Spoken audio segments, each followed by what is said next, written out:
안녕하세요. 사연캠프 진행자입니다. 2026년 4월 27일 사연 시작하도록 하겠습니다. 너같이 늙고 골병든 여자는 이제 우리 집에 필요 없다. 돈 많고 싹싹한 새아가한테 안방 내주고 당장 나가. 30년을 뼈 빠지게 일하며 빚을 갚아준 저에게 시어머니는 삿대질을 하며 악을 썼습니다. 남편은 시모 뒤에 숨어 뻔뻔하게 어린 내연녀의 손을 잡고 이혼 서류를 내밀었죠. 저는 그 기가 막힌 총극에 피식 웃음을 터뜨렸습니다. 그래, 당신들끼리 이 쓰레기통에서 평생 잘 살아봐. 미련 없이 이혼 서류에 도장을 찍어 던지고 나온 그날. 그들은 몰랐습니다. 그 잘난 새 며느리가 자신들의 인생을 시궁창으로 처박을 악마라는 것을. 그리고 맨몸으로 쫓겨난 제가 수백억대 빌딩의 주인이 되어 그들을 완벽하게 짓밟게 될 줄은요. 안녕하세요. 저는 58세 강지원입니다. 지난 30년간 중견식품회사 구내식당에서 총괄 조리장으로 일하며 매일 수천 명의 밥을 지어 먹였습니다. 훗날 이 조리장이라는 직업과 제 손맛이 저를 배신한 사람들을 완벽하게 짓밟아줄 가장 강력한 복수의 무기가 될 줄은 꿈에도 몰랐습니다. 오늘로 제 30년 직장 생활이 모두 끝났습니다. 정년퇴직 기념으로 회장님이 직접 챙겨주신 특별 위로금과 거액의 퇴직금이 입금된 통장을 가방에 깊숙이 찔러 넣었습니다. 그동안 시어머니의 빚을 갚고 박영호의 생활비를 대느라 제 인생은 단 하루도 없었습니다. 이제는 제 통장에 찍힌 거액의 퇴직금과 비상금으로 진짜 제 인생을 살아볼 작정이었습니다. 홀가분하고 가벼운 발걸음으로 아파트 현관문 비밀번호를 누르고 집 안으로 들어섰습니다.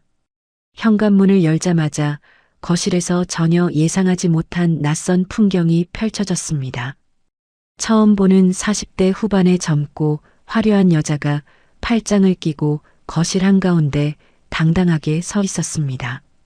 인부 2명이 제가 애지중지 아끼며 쓰던 낡은 냉장고와 텔레비전을 현관 밖으로 쿵쾅거리며 밀어내고 있었죠. 젊은 여자가 턱을 치켜들며 인부들에게 날카로운 목소리로 소리쳤습니다. 아저씨들, 그 고물 냉장고 벽에 흠집 안 나게 조심해서 빼요. 내일 새로 들어올 이탈리아제 소파가 얼마나 비싼 건데 흠집이라도 나면 책임질 거예요? 박영호가 그 여자 옆에 딱 붙어 비싼 수입 가전제품 카탈로그를 함께 넘기고 있었습니다. 박영호가 여자에게 간신배처럼 아양을 떨며 말했습니다. 수진아, 네가 고른 소파가 우리 집 거실 대리석 바닥이랑 아주 잘 어울리겠다. 역시 넌 아버님 닮아서 안목이 참 좋아. 제가 어이가 없어 가방을 바닥에 쿵소리 나게 내려놓으며 큰 소리로 외쳤습니다. 박영호, 당신 지금 내 집에서 뭐 하는 거야? 박영호가 제 목소리에 화들짝 놀라들고 있던 카탈로그를 바닥에 툭 떨어뜨렸습니다. 박영호가 얼굴이 하얗게 질려 뒷걸음질을 치며 말을 더듬었습니다. 지원아, 네가 오늘 이렇게 일찍 퇴근할 줄 몰랐어. 늘 저녁 늦게 오더니 오늘은 왜 이리 일찍 왔어? 제가 구두를 벗어 던지며 거실 한가운데로 성큼성큼 걸어 들어갔습니다. 구내식당 조리장 정년퇴직하는 날이니까 당연히 일찍 오지. 인부들은 뭐고 이 여자는 대체 누군데 멀쩡한 내 살림살이를 마음대로 갖다 버리는 거야. 옆에 있던 이수진이 위아래로 저를 훑어보며 코웃음을 쳤습니다. 이수진이 박영호의 팔짱을 꽉 끼며 비아냥거렸습니다. 아유, 이분이 그 유명한 조강지처 강지원 씨구나. 영호 씨가 말한 소문대로 아주 촌스럽고 억척스럽게 생기셨네. 구내식당에서 매일 고기 냄새만 맡고 사셔서 그런가 옷에서도 고기 누린내가 진동을 하네요. 제가 화가 머리끝까지 치밀어 올라 이수진을 매섭게 노려보며 따졌습니다. 당신 누군데 남의 집에서 이래라 저래라 막말을 짓거리는 거야. 당장 내 집에서 안 나가. 이수진이 콧방귀를 뀌며 박영호의 어깨에 고개를 뻔뻔하게 기대었습니다. 내 집이라니요. 여기는 이제 박영호 씨랑 내가 알콩달콩 신혼살림을 차릴 우리 집이에요. 나는 박영호 씨랑 다음 달에 정식으로 결혼할 사람이고요. 순간 머릿속이 새하얗게 변하며 숨이 턱 막혔습니다. 제가 믿을 수 없다는 듯이 주먹을 쥐고 박영호를 쳐다보며 물었습니다. 박영호, 똑바로 말해. 저 미친 여자가 지금 나한테 무슨 소리를 하는 거야? 박영호가 슬금슬금 이수진의 등 뒤로 비겁하게 숨으며 제 눈을 피했습니다. 박영호가 기어들어가는 목소리로 변명했습니다. 지원아, 우리 이제 그만하자. 나도 늙어가는 마누라 곁에서 매일 음식물 쓰레기 냄새 맡기 싫어. 수진이는 지역 유지 딸이라 재산도 많아. 나도 이제 좀 대접받으면서 내 진짜 인생 찾고 싶다고. 제가 너무 기가 막혀 실소를 터뜨렸습니다. 뭐? 진짜 인생? 박영호 당신 사업 말아먹고 사채업자한테 쫓길 때 내가 야간 식당 파출부까지 투잡 뛰면서 그 빚도롯이 다 갚아준 건 인생도 아니야? 당신이 내 돈으로 밥 먹고 술 마실 때 나는 김밥 한 줄로 하루를 버텼어. 그때 굳게 닫혀있던 안방 문이 벌컥 열리며 시어머니가 걸어 나왔습니다. 시어머니가 제 얼굴을 향해 매섭게 손가락질을 하며 앙칼지게 소리쳤습니다. 시끄럽다. 어디서 감히 하늘 같은 남편한테 큰 소리야. 여자가 남편 내조하는 건 당연한 의무지 말이 많아. 제가 억울한 마음에 가슴을 퍽퍽 치며 시어머니를 보며 호소했습니다. 어머니, 시동생 도박 빚지고 도망갔을 때도 제가 붙던 적금 깨서 무마해 드렸잖아요. 어머니 지금 다니시는 요양병원비도 제 카드로 다 내고 있는데 며느리한테 어떻게 이러세요? 시어머니가 혀를 찢찢 차며 매몰차게 쏘아붙였습니다. 너같이 늙고 병든 여자는 이제 우리 집에 필요 없다. 돈 많고 젊고 싹싹한 수진이한테 조용히 안방자리 양보하고 당장 내 집에서 나가라. 시어머니의 막말에 이수진이 입을 가리고 호호 웃으며 거들었습니다. 이수진이 시어머니의 어깨를 주무르며 콧소리를 냈습니다. 어머님, 저 늙은 여자가 안 나가고 행패 부리면 어떡해요. 저 너무 무서워요.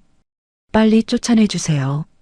시어머니가 이수진의 손을 토닥이며 다정하게 대답했습니다. 걱정하지 마라 우리 새아가. 내가 오늘 기필코 저것을 맨몸으로 내쫓을 테니까 넌 신경 쓰지 말아라.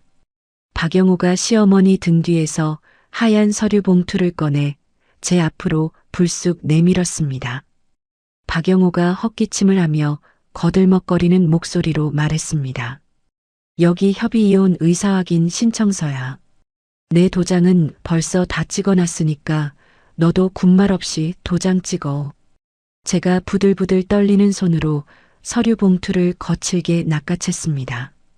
봉투 안에서 꺼낸 이혼 서류에는 위자료나 재산 분할에 대한 내용이 단 한 줄도 적혀 있지 않았습니다. 제가 눈을 부릅뜨고 박영호를 쏘아보며 따져 물었습니다. 위자료 한 푼 없이 나보고 맨몸으로 나가라는 거야? 이 아파트 전세금 빼서 살 때 들어간 내 돈은 어떡할 건데? 박영호가 턱을 치켜들며 뻔뻔한 미소를 지었습니다.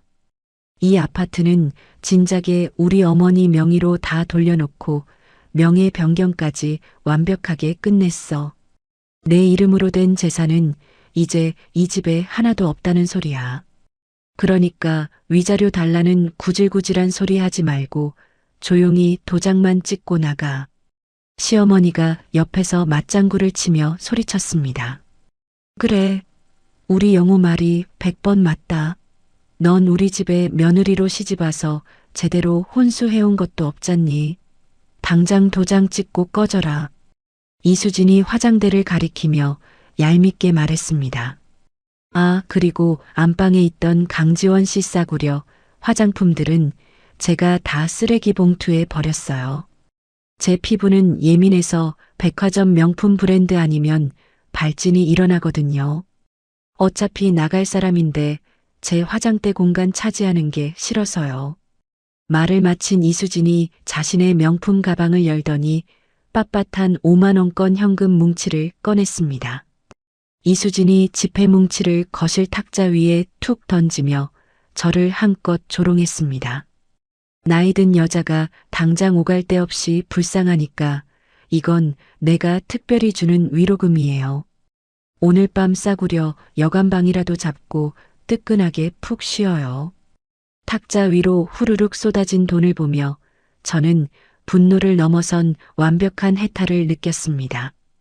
지난 30년 동안 이 집구석이라는 밑빠진 독에 제 피와 땀을 부으며 살았던 제 자신이 너무나도 바보 같았습니다. 새벽 4시에 일어나 시댁 식구들 아침밥을 차려놓고 공장 주방으로 출근했던 날들이 주마등처럼 스쳐 지나갔습니다.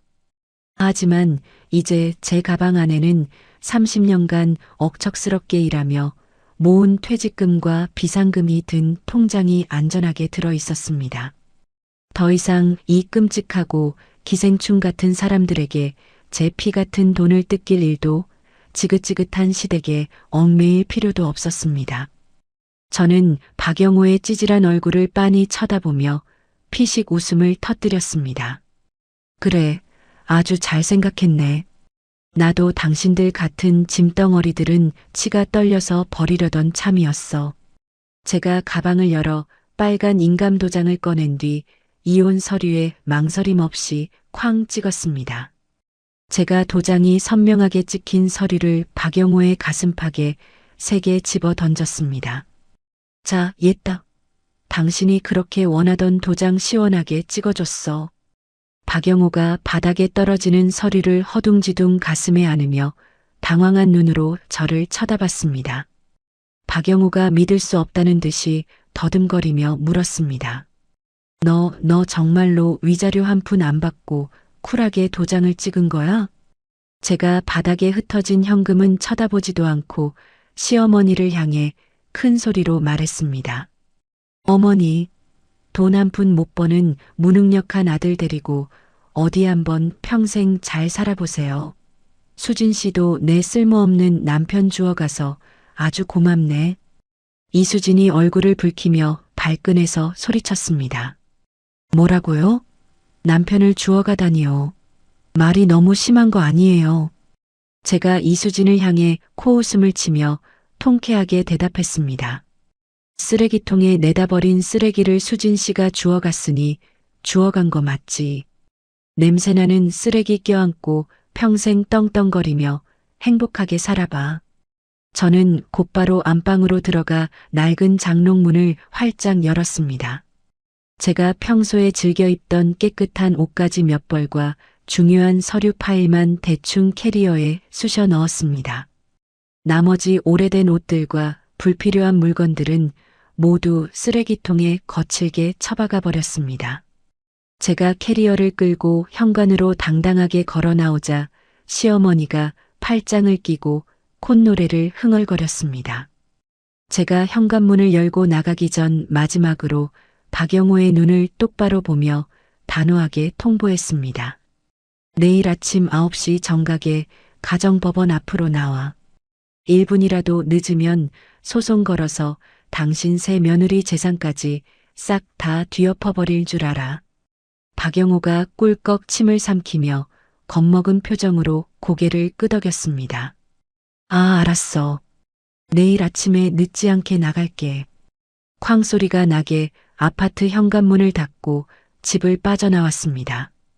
숨막히는 지옥에서 영원히 탈출한 것처럼 가슴이 뻥 뚫리는 통쾌한 기분이었습니다. 거리로 나온 저는 곧바로 택시를 잡아타고 시내 중심가의 깨끗한 비즈니스 호텔로 향해 방을 잡았습니다. 호텔 방의 푹신한 침대에 걸터 앉아 가방에서 통장과 신분증을 꺼내 침대 위에 나란히 올려놓았습니다. 스마트폰을 켜고 은행 어플리케이션에 곧바로 접속했습니다. 가장 먼저 시어머니의 비싼 요양병원비가 매달 자동으로 결제되던 제 신용카드를 가차없이 정지시켰습니다. 그리고 박영호가 폼 잡고 타고 다니는 고급 승용차의 기름값과 차량 유지비가 빠져나가던 자동이체도 모조리 해지해 버렸습니다. 박영호의 개인 휴대폰 요금과 인터넷 결제 카드도 전부 제 명의의 통장에서 깔끔하게 삭제했습니다. 스마트폰 화면에서 결제 취소와 해지 완료 문자가 연달아 뜨는 것을 보며 저는 시원하게 웃음을 터뜨렸습니다. 이제 당신들 돈줄은 오늘부로 완벽하게 끝났어. 어디 돈 많은 새 며느리한테 손 벌리면서 구질구질하게 살아봐. 침대에 편안하게 누워 하얀 천장을 바라보며 내일 해야 할 일들을 차분하게 머릿속으로 정리했습니다. 30년 동안 남을 위해 희생만 했던 노예 같은 인생을 이제 온전히 저 강지원을 위해 투자할 차례였습니다. 다음 날 아침 9시 정각이 되자 가정법원 입구에 박영호가 허겁지겁 뛰어왔습니다. 박영호가 가쁜 숨을 헐떡이며 제 눈치를 슬금슬금 살폈습니다. 지원아, 벌써 와 있었네. 정말 이대로 미련 없이 끝내는 거지? 제가 매섭게 박영호를 쏘아보며 법원 민원실 입구로 걸어갔습니다. 잔말 말고 빨리 따라와. 1분 1초라도 너랑 같이 있는 꼴이 보기 싫으니까. 저희는 곧바로 민원 접수 창구로 다가가 어제 작성한 협의이혼 의사확인 신청서를 제출했습니다. 법원 직원이 서류를 꼼꼼하게 검토하며 저희에게 사무적인 목소리로 안내해 주었습니다. 자녀분들이 모두 성인이시니 1개월의 이혼 숙려 기간을 거치셔야 합니다. 한 달 뒤에 두 분이 다시 이곳 법원에 출석하셔서 최종 의사를 밝혀주시면 이혼이 성립됩니다. 제가 직원을 향해 고개를 끄덕이며 확신에 찬 목소리로 대답했습니다. 네, 알겠습니다. 한 달 뒤에 정확히 다시 출석하겠습니다. 법원 문을 나서자 박영호가 어색한 미소를 지으며 제 곁으로 쭈뼛쭈뼛 다가왔습니다. 박영호가 제 팔을 잡으려 하며 구질구질하게 질척거렸습니다. 그래도 우리 30년을 같이 살았는데 마지막으로 따뜻한 국밥이라도 한 끼 같이 먹고 쿨하게 헤어지자. 제가 박영호의 손을 벌레 떼어내듯 매몰차게 쳐내며 차갑게 쏘아붙였습니다. 내 몸에 함부로 손대지 마. 당신 얼굴만 봐도 구역질이 올라오니까. 밥은 내 돈 많은 새 며느리랑 실컷 먹어. 한 달 뒤에 법원에서 나봐. 저는 박영호가 입을 열기 전에 곧바로 도로변으로 걸어가 대기 중이던 빈 택시에 올라탔습니다. 택시기사가 룸미러를 통해 저를 힐끗 보며 목적지를 친절하게 물었습니다. 손님, 아침부터 어디로 모실까요? 제가 꼿꼿하게 허리를 펴고 택시 등받이에 편안하게 기대앉으며 씩씩하게 대답했습니다. 서울 강남 상권으로 가주세요. 창밖으로 멍하게 서 있는 박영호의 초라한 모습이 택시 속도에 맞춰 빠르게 뒤로 밀려나며 영원히 사라졌습니다. 저는 지갑 속에 든 퇴직금 통장을 두 손으로 꽉 움켜쥐며 새로운 인생의 찬란한 밑그림을 그렸습니다. 30년 구내식당 조리장으로 일하며 완벽하게 터득한 제 고기 곰탕 조리법으로 서울 중심가에서 보란듯이 완벽하게 독립할 것입니다. 이제 누구의 아내나 며느리가 아닌 오직 저 강지원이라는 이름 하나로 당당하게 살아가겠습니다. 1개월의 이혼 숙려 기간이 지나고 서울가정법원에서 박영호와 나란히 앉았습니다. 판사가 협의이혼 최종 의사를 묻자 저는 망설임 없이 고개를 크게 끄덕이며 대답했습니다. 네, 이혼에 완벽하게 동의합니다. 서류의 최종 확인 도장이 찍히고 저는 법원 복도를 향해 빠르게 걸어 나왔습니다. 법원 정문을 나서자 박영호가 제 앞을 가로막으며 깐족거리는 목소리로 입을 열었습니다. 강지원, 이제 서류 정리까지 다 끝났네. 그 알량한 퇴직금 꼭 쥐고 어디 혼자서 잘 먹고 잘 살아봐. 제가 박영호를 위아래로 훑어보며 매섭게 쏘아붙였습니다. 박영호, 너나 이수진 치맛자락 꼭 붙잡고 잘 살아. 내 앞길에 2번 다시 얼쩡거리지 마. 저는 박영호의 어깨를 거칠게 밀치고 도로변에 대기하고 있던 빈 택시에 곧바로 올라탔습니다. 택시 뒷좌석에 앉아 기사님에게 서울 강남 이면도로에 위치한 부동산 중개소로 가달라고 당당하게 말했습니다. 부동산 중개소 문을 열고 들어가 보증금이 저렴하고 깨끗한 단칸방을 꼼꼼하게 둘러보았습니다. 방 상태를 확인한 저는 중개소 책상에 앉아 망설임 없이 임대차 계약서에 도장을 찍었습니다. 공인중개사 김 사장이 계약서를 서류 봉투에 담아 건네며 제게 친근하게 물었습니다. 강지원 사장님, 혼자 지내시기에 이만한 방이 없어요. 그런데 서울에는 무슨 일로 올라오셨어요? 제가 짐 가방을 한쪽으로 치워두고 가슴을 펴며 씩씩하게 대답했습니다. 30년 동안 식품회사 구내식당에서 총괄 조리장으로 일했어요. 제 조리 특기 살려서 큰 상권의 고기 곰탕집을 하나 차리려고요. 김 사장이 눈을 동그랗게 뜨고 엄지를 치켜 세우며 활짝 웃어 보였습니다. 아유, 30년 조리장 출신이시면 손맛은 무조건 보장된 거네요. 좋은 자리 구하셔서 꼭 크게 성공하실 겁니다. 저는 가벼운 마음으로 방에 간단하게 짐을 푼 뒤 지체 없이 밖으로 나와 상권 조사에 돌입했습니다. 직장인들의 점심 식사와 저녁 회식을 모두 공략하려면 유동 인구가 풍부한 종로구가 제격이라고 생각했죠. 한 달 내내 종로 일대의 골목길과 대로변을 샅샅이 뒤지고 다니며 사람들의 이동 동선을 파악했습니다. 그러던 중 마침내 종로 한복판 대로변에 위치한 50평 규모의 빈 상가를 발견했습니다. 상가의 커다란 전면 유리문에는 금매라는 붉은색 글씨가 적힌 종이가 큼지막하게 붙어 있었습니다. 저는 휴대전화를 꺼내 종이에 적힌 번호로 전화를 걸어 부동산 중개업자인 최 부장을 만났습니다. 최 부장이 능수능란한 손놀림으로 상가 철문을 올리며 다급한 목소리로 바람을 잡기 시작했습니다. 강지원 사장님, 여기 원래 보증금 2억 원에 월세 1,500만 원짜리 특급 자리예요. 그런데 건물주가 며칠 뒤에 급하게 외국으로 이민을 가게 돼서 보증금 1억 4천만 원에 월대 1,000만 원으로 낮춰내놓은 겁니다. 제가 상가 내부의 넓은 바닥과 천장에 달린 환기시설을 날카로운 눈으로 훑어보며 질문했습니다. 시세보다 30%나 저렴하네요. 혹시 건물에 빚이 많거나 복잡한 문제가 있는 건 아니죠?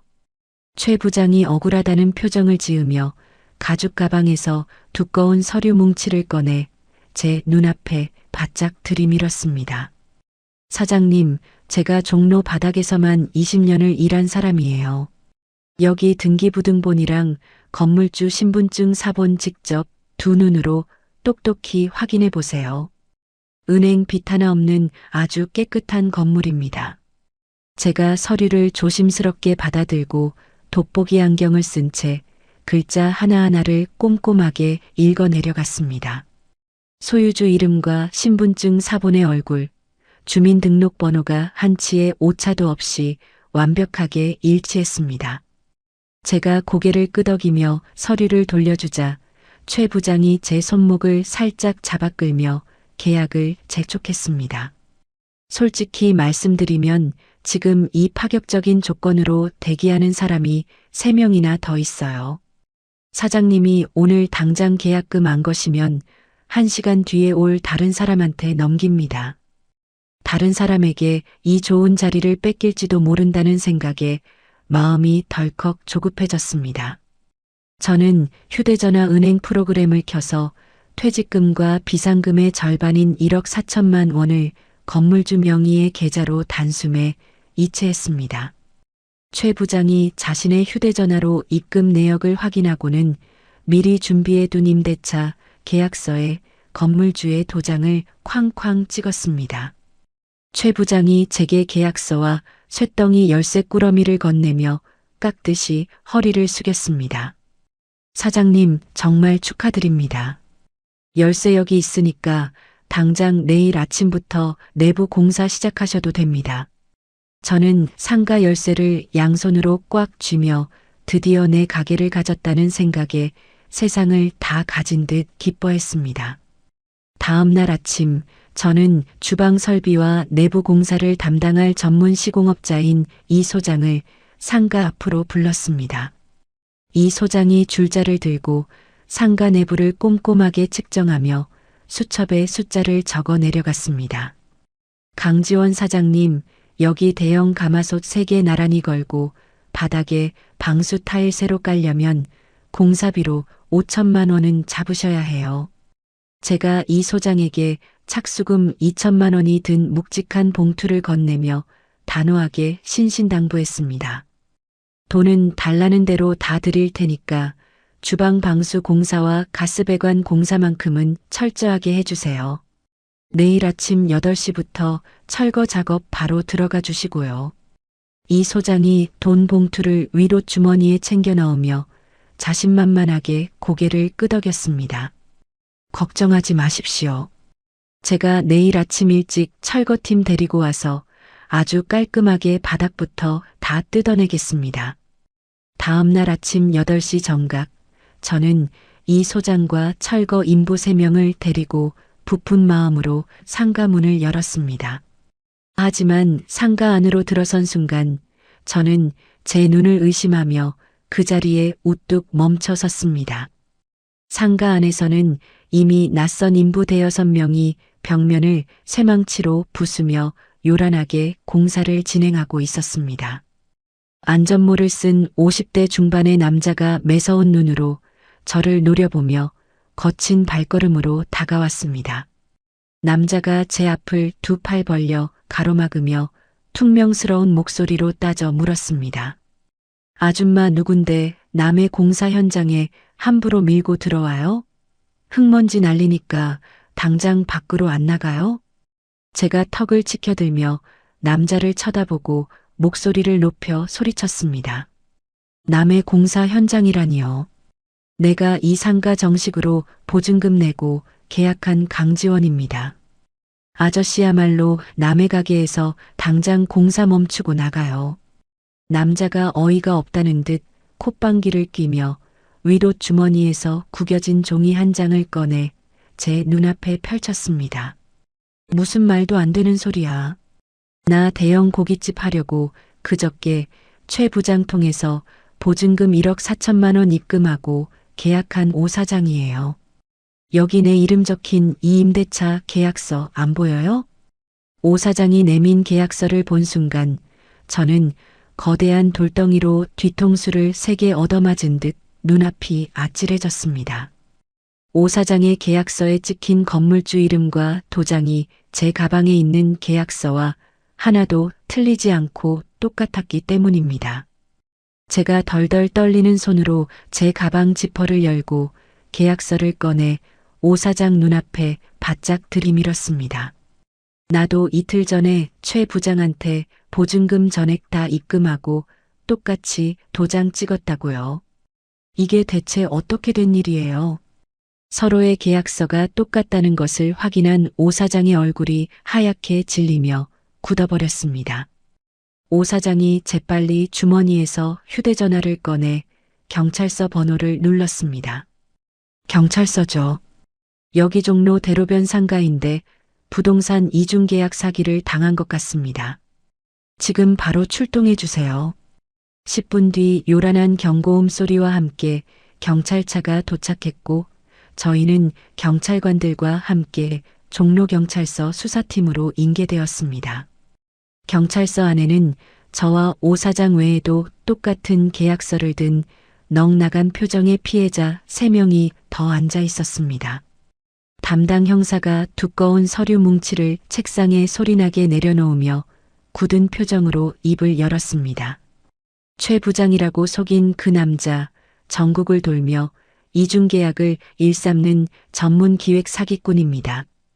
여러분이 확인하신 건물주 신분증이랑 등기부등본 전부 컴퓨터로 정교하게 위조된 가짜 서류고요.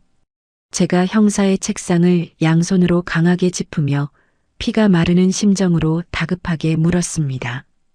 그럼 제가 입금한 보증금 1억 4천만 원은요? 그 돈이 제 전 재산의 절반이에요.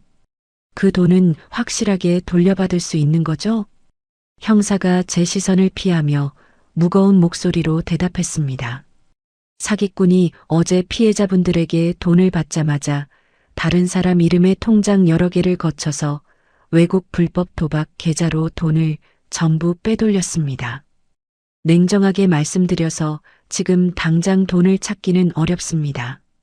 형사의 말이 끝나는 순간 저는 다리에 힘이 완전히 풀려 차가운 경찰서 바닥에 주저앉았습니다. 30년 동안 하루 16시간씩 가마솥 앞에서 뼈 빠지게 일하며 악착같이 모은 돈이 한순간에 흔적도 없이 사라졌습니다. 제가 주먹으로 바닥을 내리치며 억울함에 목 놓아 소리쳤습니다. 내 돈, 내 피 같은 돈. 형사님, 제발 그 사기꾼 놈 좀 당장 잡아주세요. 그 돈 없으면 저 정말 서울 길거리에 나앉아야 해요. 형사가 제 양팔을 붙잡아 부축해 일으키며 미안한 기색이 역력한 얼굴로 위로를 건넸습니다. 저희 수사팀도 인력을 총동원해서 사기꾼을 쫓고 있습니다. 일단 댁에 돌아가셔서 기다리시면 진행 상황을 전화로 연락드리겠습니다. 저는 영혼이 완전히 빠져나간 사람처럼 비틀거리며 경찰서 출입문을 밀고 밖으로 나왔습니다. 뜨거운 햇빛이 사정없이 내리쬐는 종로 한복판에서 대체 어디로 발걸음을 옮겨야 할지 눈앞이 캄캄했습니다. 그때 길 건너편 대형 백화점 입구에서 양손에 화려한 쇼핑백을 잔뜩 든 박영호와 이수진이 걸어 나오는 것이 보였습니다. 박영호가 횡단보도를 건너다 말고 헝클어진 제 몰골을 발견하고는 제 앞으로 다가왔습니다. 박영호가 제 위아래를 훑어보며 아주 얄미운 표정으로 빈정거렸습니다. 이게 누구야? 강지원 아니야. 큰 소리 뻥뻥 치고 서울 올라가더니 며칠 만에 꼴이 왜 그 모양이야. 경찰서에는 무슨 나쁜 짓을 하다가 들락거려. 이수진이 박영호의 팔짱을 꽉 끼며 입을 가린 채 비웃었습니다. 영호 씨, 강지원 씨 표정 보니까 서울 올라오자마자 촌스럽게 사기라도 당해서 퇴직금 다 날려먹은 거 아니에요. 어쩌면 좋아. 정말 불쌍해서 못 봐주겠네. 제가 입술을 꽉 깨물고 두 주먹을 쥐며 두 사람을 매섭게 노려봤습니다. 박영호가 이수진이 백화점에서 막 산 최고급 가방을 제 눈앞에서 흔들어대며 제 속을 뒤집어 놓았습니다. 수진이가 오늘 내 비싼 양복이랑 고급 구두까지 싹 다 뽑아줬어. 너는 평생 만져보지도 못할 물건이지. 넌 그냥 평생 그렇게 밑바닥에서 늙어가는 게 내 팔자에 딱 맞아. 제가 박영호의 얼굴에 대고 차갑게 내뱉었습니다. 박영호, 함부로 입 놀리지 마. 내가 이깟 일로 무릎 꿇고 무너질 줄 알아. 내 눈앞에서 당장 꺼져. 이수진이 기가 차다는 듯 코웃음을 치며 박영호의 어깨를 강하게 끌어당겼습니다. 영호 씨, 저런 거지 같은 여자랑 말 섞지 말고 빨리 가요. 우리 최고급 식당 예약 시간 늦겠어요. 두 사람이 횡단보도를 건너 고급 승용차에 올라타 대로를 빠져나가는 것을 도끼 품은 눈으로 지켜봤습니다. 저는 바닥에 떨어진 낡은 가방을 꽉 쥐어들고 옷에 묻은 먼지를 세게 털어냈습니다. 여기서 무너져 주저앉으면 평생 박영호와 시어머니의 비웃음거리로 끝난다는 것을 뼈저리게 느꼈습니다. 남은 비상금마저 내부 공사업체 위약금으로 물어주고 나면 당장 쓸 생활비조차 빠듯한 절망적인 상황이었습니다. 하지만 저는 다시 한번 입술을 깨물고 제 모든 것을 증명하기 위해 당장 내일부터 무슨 일이라도 다시 시작하기로 굳게 다짐했습니다. 내부 공사를 맡았던 이 소장이 원룸문을 거칠게 두드렸습니다. 제가 문을 열어주자 이 소장이 한숨을 푹 내쉬며 방 안으로 들어왔습니다. 이 소장이 손바닥을 내밀며 불만 가득한 목소리로 말했습니다. 강지원 사장님, 사기당하신 건 정말 안타깝지만 저도 인부들 일당이랑 자재비는 줘야 합니다. 약속하신 위약금 1,000만 원은 당장 계산해 주십시오. 제가 서랍장 안에서 남은 비상금 통장을 꺼내 이 소장의 손에 쥐어주었습니다. 이 소장님, 정말 죄송합니다. 여기 제 전 재산 남은 거 전부 다 들어 있습니다. 비밀번호 적어놨으니 통장째로 가져가세요. 이 소장이 통장을 확인하고는 고개를 끄덕이며 원룸을 빠져나갔습니다. 통장까지 넘겨주고 나니 제 수중에 남은 돈은 지갑에 있는 현금 50만 원이 전부였습니다. 다음 날 아침 일찍 저는 사기를 당했던 종로 상가 건물 앞으로 찾아갔습니다. 상가 출입문 앞에는 저와 똑같이 사기를 당한 고깃집 오 사장이 종이 상자를 깔고 앉아 있었습니다. 오 사장이 저를 발견하고는 반갑게 손을 흔들며 서명 용지를 내밀었습니다. 강지원 사장님, 우리 피해자들끼리 뭉쳐서 경찰서에 단체로 서명서라도 냅시다. 억울해서 이대로는 못 죽습니다. 제가 오 사장 옆에 쪼그려 앉아 서명 용지에 제 이름과 주민등록번호를 꾹꾹 눌러 적었습니다. 상가 앞을 지나가는 사람들에게 억울한 사연을 알리며 며칠 동안 서명을 받았습니다. 4일째 되던 날 점심시간 무렵 검은색 대형 고급 승용차가 상가 건물 앞에 조용히 멈춰 섰습니다. 운전석에서 내린 양복 입은 남자가 뒷좌석 문을 열자 60대 후반의 백발 노신사가 걸어 나왔습니다. 건물 관리인이 노신사에게 허리를 깊이 굽히며 큰 소리로 인사했습니다. 최 회장님 오셨습니까?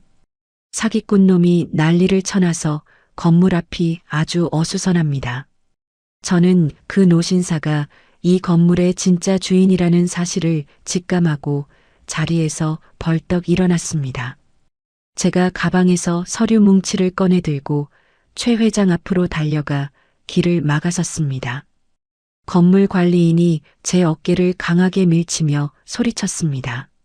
아줌마, 당장 안 비켜요. 감히 어느 분 앞이라고 길을 막고 행패를 부립니까? 제가 관리인의 손을 뿌리치고 최 회장을 향해 서류를 내밀며 간절하게 외쳤습니다. 최 회장님, 저는 이 상가에 1억 4천만 원을 사기당한 강지원이라고 합니다. 제발 제 이야기 딱 한 번만 들어주십시오. 최 회장이 얼굴을 찡그리며 저를 위아래로 차갑게 훑어보았습니다. 최 회장이 손을 저으며 귀찮다는 듯이 대답했습니다. 나는 사기꾼이랑 아무런 관련이 없는 사람이요.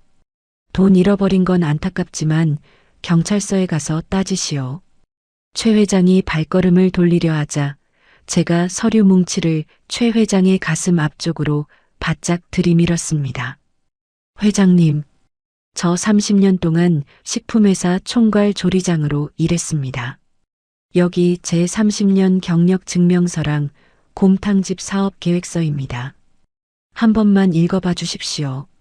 최 회장이 멈칫하더니 제가 내민 서류 뭉치를 천천히 받아들었습니다.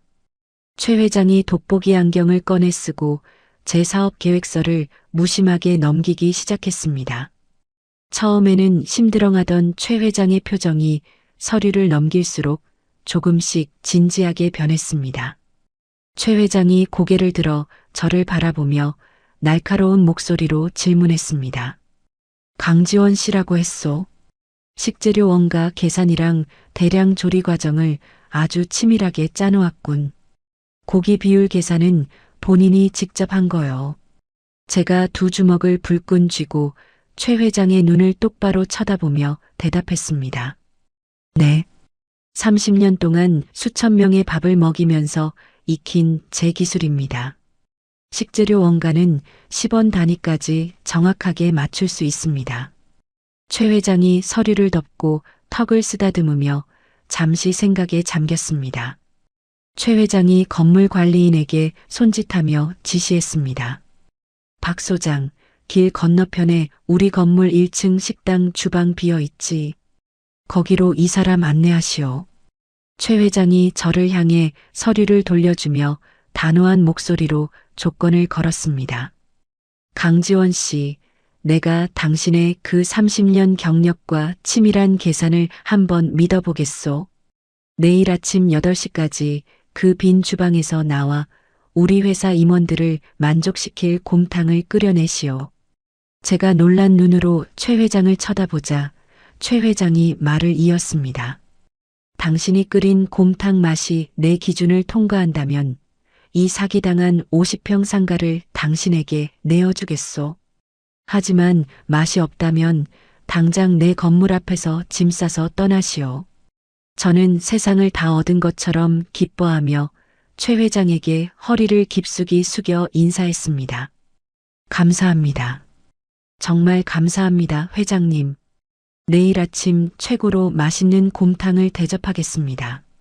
최 회장이 차에 올라타 떠나자마자 저는 곧바로 길 건너편 빈 주방으로 달려갔습니다. 주방의 가스불과 수도 시설이 정상적으로 작동하는 것을 확인한 후 지갑을 열어보았습니다. 전 재산 50만 원을 꽉 쥐고 저는 곧장 마장동 고기시장으로 향하는 버스에 올라탔습니다. 마장동 시장에 도착한 저는 30년 단골 정육점 사장님을 찾아갔습니다. 정육점 사장님이 저를 보며 반갑게 웃으며 인사했습니다. 강 조리장님, 퇴직하셨다더니 고기는 무슨 일로 사러 오셨습니까? 제가 지갑에서 50만 원을 꺼내 사장님 손에 쥐어주며 다급하게 말했습니다. 사장님, 저 오늘 정말 중요한 시험이 있습니다. 이 돈으로 살 수 있는 최고급 소뼈랑 소고기 넉넉하게 챙겨주세요. 정육점 사장님이 고개를 끄덕이며 가장질 좋은 소뼈와 붉은 빛이 선명한 고기를 상자에 가득 담아주었습니다.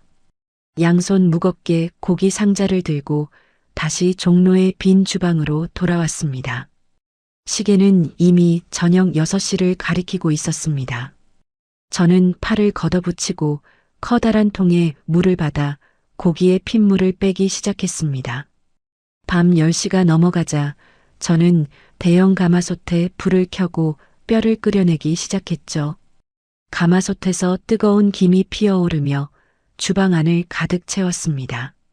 저는 가마솥 앞을 한시도 떠나지 않고 커다란 국자로 더러운 찌꺼기와 기름기를 끊임없이 걷어냈습니다.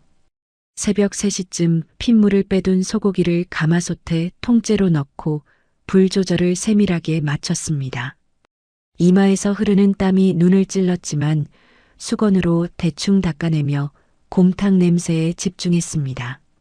시어머니 병수발을 들며 밤새 고안했던 방식 그대로 그리고 30년 조리장의 기술을 모두 살려 끓였습니다.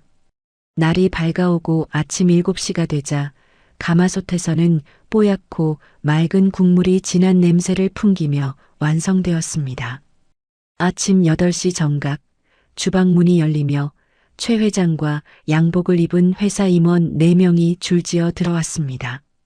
제가 정성껏 준비한 고급 뚝배기에 곰탕을 가득 담고 부드럽게 익은 고기를 듬뿍 썰어 올렸습니다.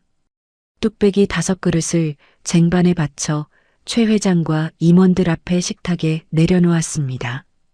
회장님, 밤새 정성껏 고아낸 가마솥 곰탕입니다. 입맛에 맞게 소금과 파를 넣어서 드십시오. 최 회장이 숟가락을 들어 국물을 한 입 떠먹고는 눈을 지그시 감았습니다. 임원들도 일제히 국물을 맛보더니 눈을 동그랗게 뜨고 서로의 얼굴을 쳐다보았습니다.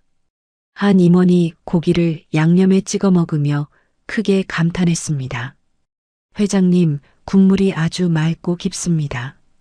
고기도 입안에서 살살 녹을 정도로 부드럽습니다.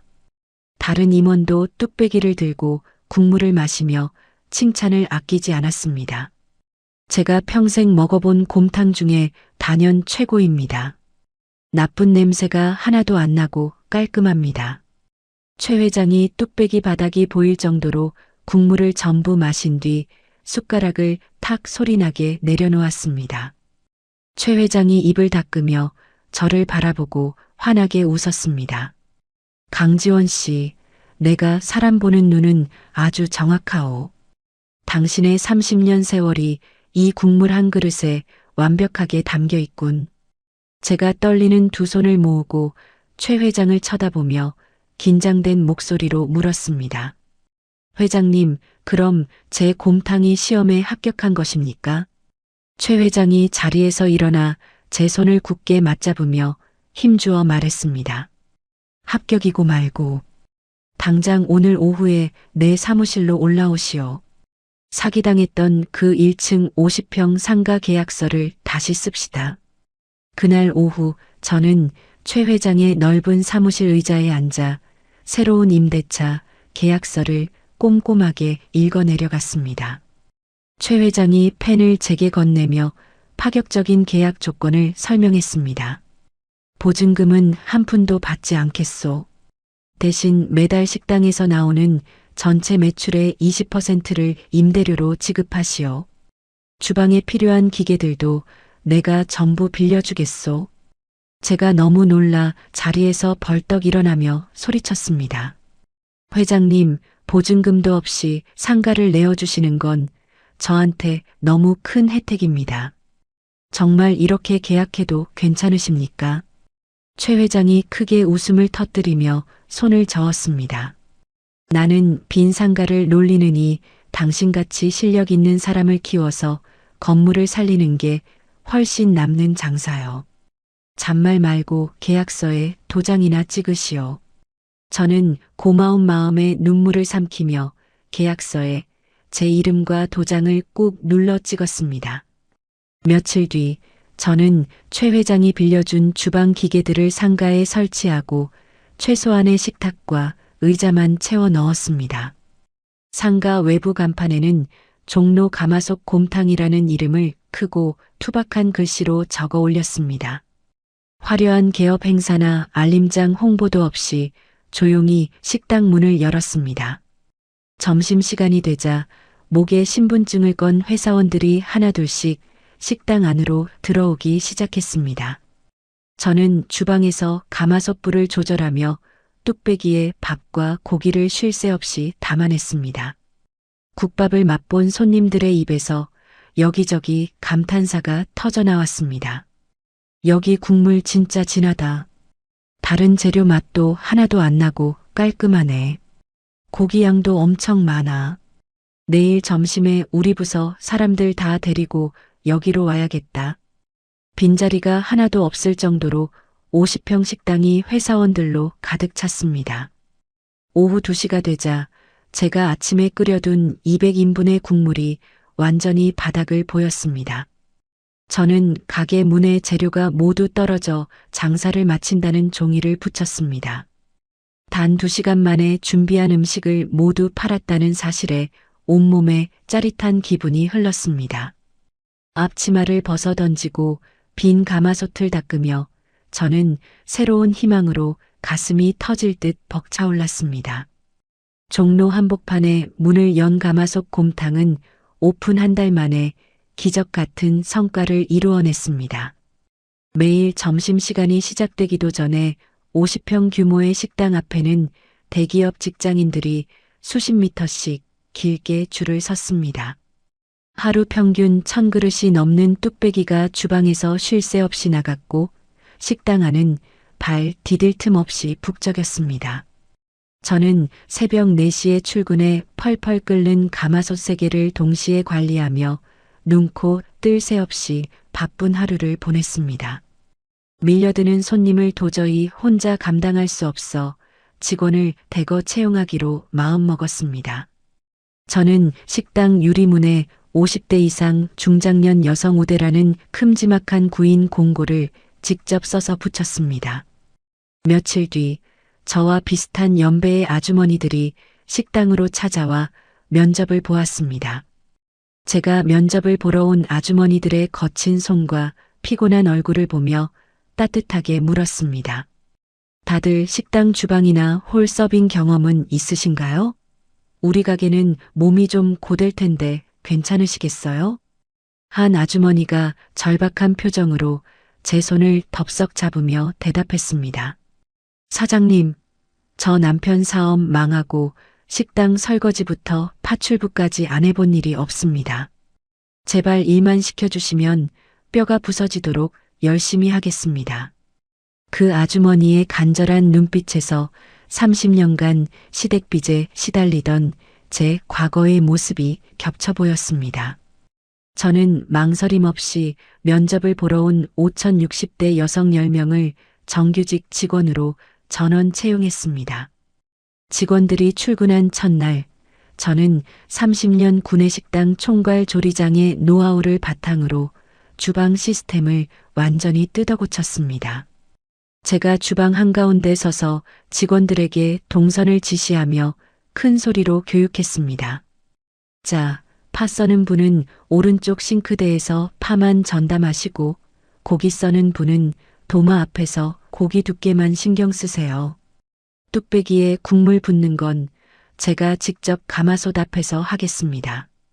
제 지시대로 철저하게 분업화된 주방 시스템 덕분에 손님이 자리에 앉아 주문을 하면 단 3분 만에 뜨거운 곰탕이 식탁 위에 올려졌습니다. 회전율이 엄청나게 빨라지자 밖에서 대기하던 직장인들의 불만도 눈에 띄게 줄어들었습니다. 식사를 마치고 나가는 손님마다 엄지를 치켜 세우며 칭찬을 아끼지 않았습니다. 사장님, 음식이 빛의 속도로 나오는데 맛은 진짜 종로 바닥 최고네요. 내일 부장님 모시고 또 올게요. 저희 식당의 소문은 직장인들이 자주 이용하는 스마트폰 익명 게시판을 통해 삽시간에 퍼져나갔습니다. 어느 날 점심 커다란 카메라를 들고 온 젊은 남자가 식당 구석 자리에서 곰탕을 먹으며 연신 감탄사를 내뱉었습니다. 남자가 식사를 마치고 계산대로 다가와 명함을 내밀며 자신을 소개했습니다. 사장님, 저 구독자 100만 명 넘는 맛집 전문 인터넷 방송인입니다. 오늘 먹은 곰탕 진짜 예술이네요. 제 채널에 이 가게 리뷰 영상 좀 올려도 될까요? 제가 환하게 웃으며 흔쾌히 허락했습니다. 아유, 올려주시면 저야 정말 감사하죠. 맛있게 드셨다니 다행입니다. 그 남자가 올린 영상은 단 하루 만에 조회수 50만 회를 넘기며 엄청난 화제를 불러일으켰습니다. 다음 날 아침부터 전국 각지에서 저희 곰탕을 맛보겠다며 몰려든 손님들로 종로 일대의 교통이 마비될 지경이었습니다. 최 회장님이 식당에 들러 엄청난 대기줄을 보더니 눈을 동그랗게 뜨고 놀라워했습니다. 최 회장님이 저를 향해 환하게 웃으며 어깨를 툭툭 쳤습니다. 강지원 사장, 내가 사람 하나는 기가 막히게 잘 봤지. 이렇게 단기간에 대박을 칠 줄은 상상도 못했소. 제가 땀방울을 닦아내며 최 회장님에게 허리를 굽혀 감사의 인사를 전했습니다. 이게 다 회장님께서 보증금 없이 상가를 내어주신 덕분입니다. 정말 감사합니다. 매장 매출이 눈덩이처럼 불어나며 월 순수익은 가볍게 1억 원을 훌쩍 넘어섰습니다. 통장에 차곡차곡 쌓이는 엄청난 액수의 돈을 보며 저는 입을 다물지 못했습니다. 하지만 오프라인 매장만으로는 쉴 새 없이 밀려드는 포장과 배달 주문을 도저히 감당할 수 없었습니다. 저는 최 회장님을 찾아가 새로운 사업 확장에 대한 계획을 털어놓았습니다. 회장님, 매장 근처에 100평 규모의 대형 주방을 하나 더 임대하고 싶습니다.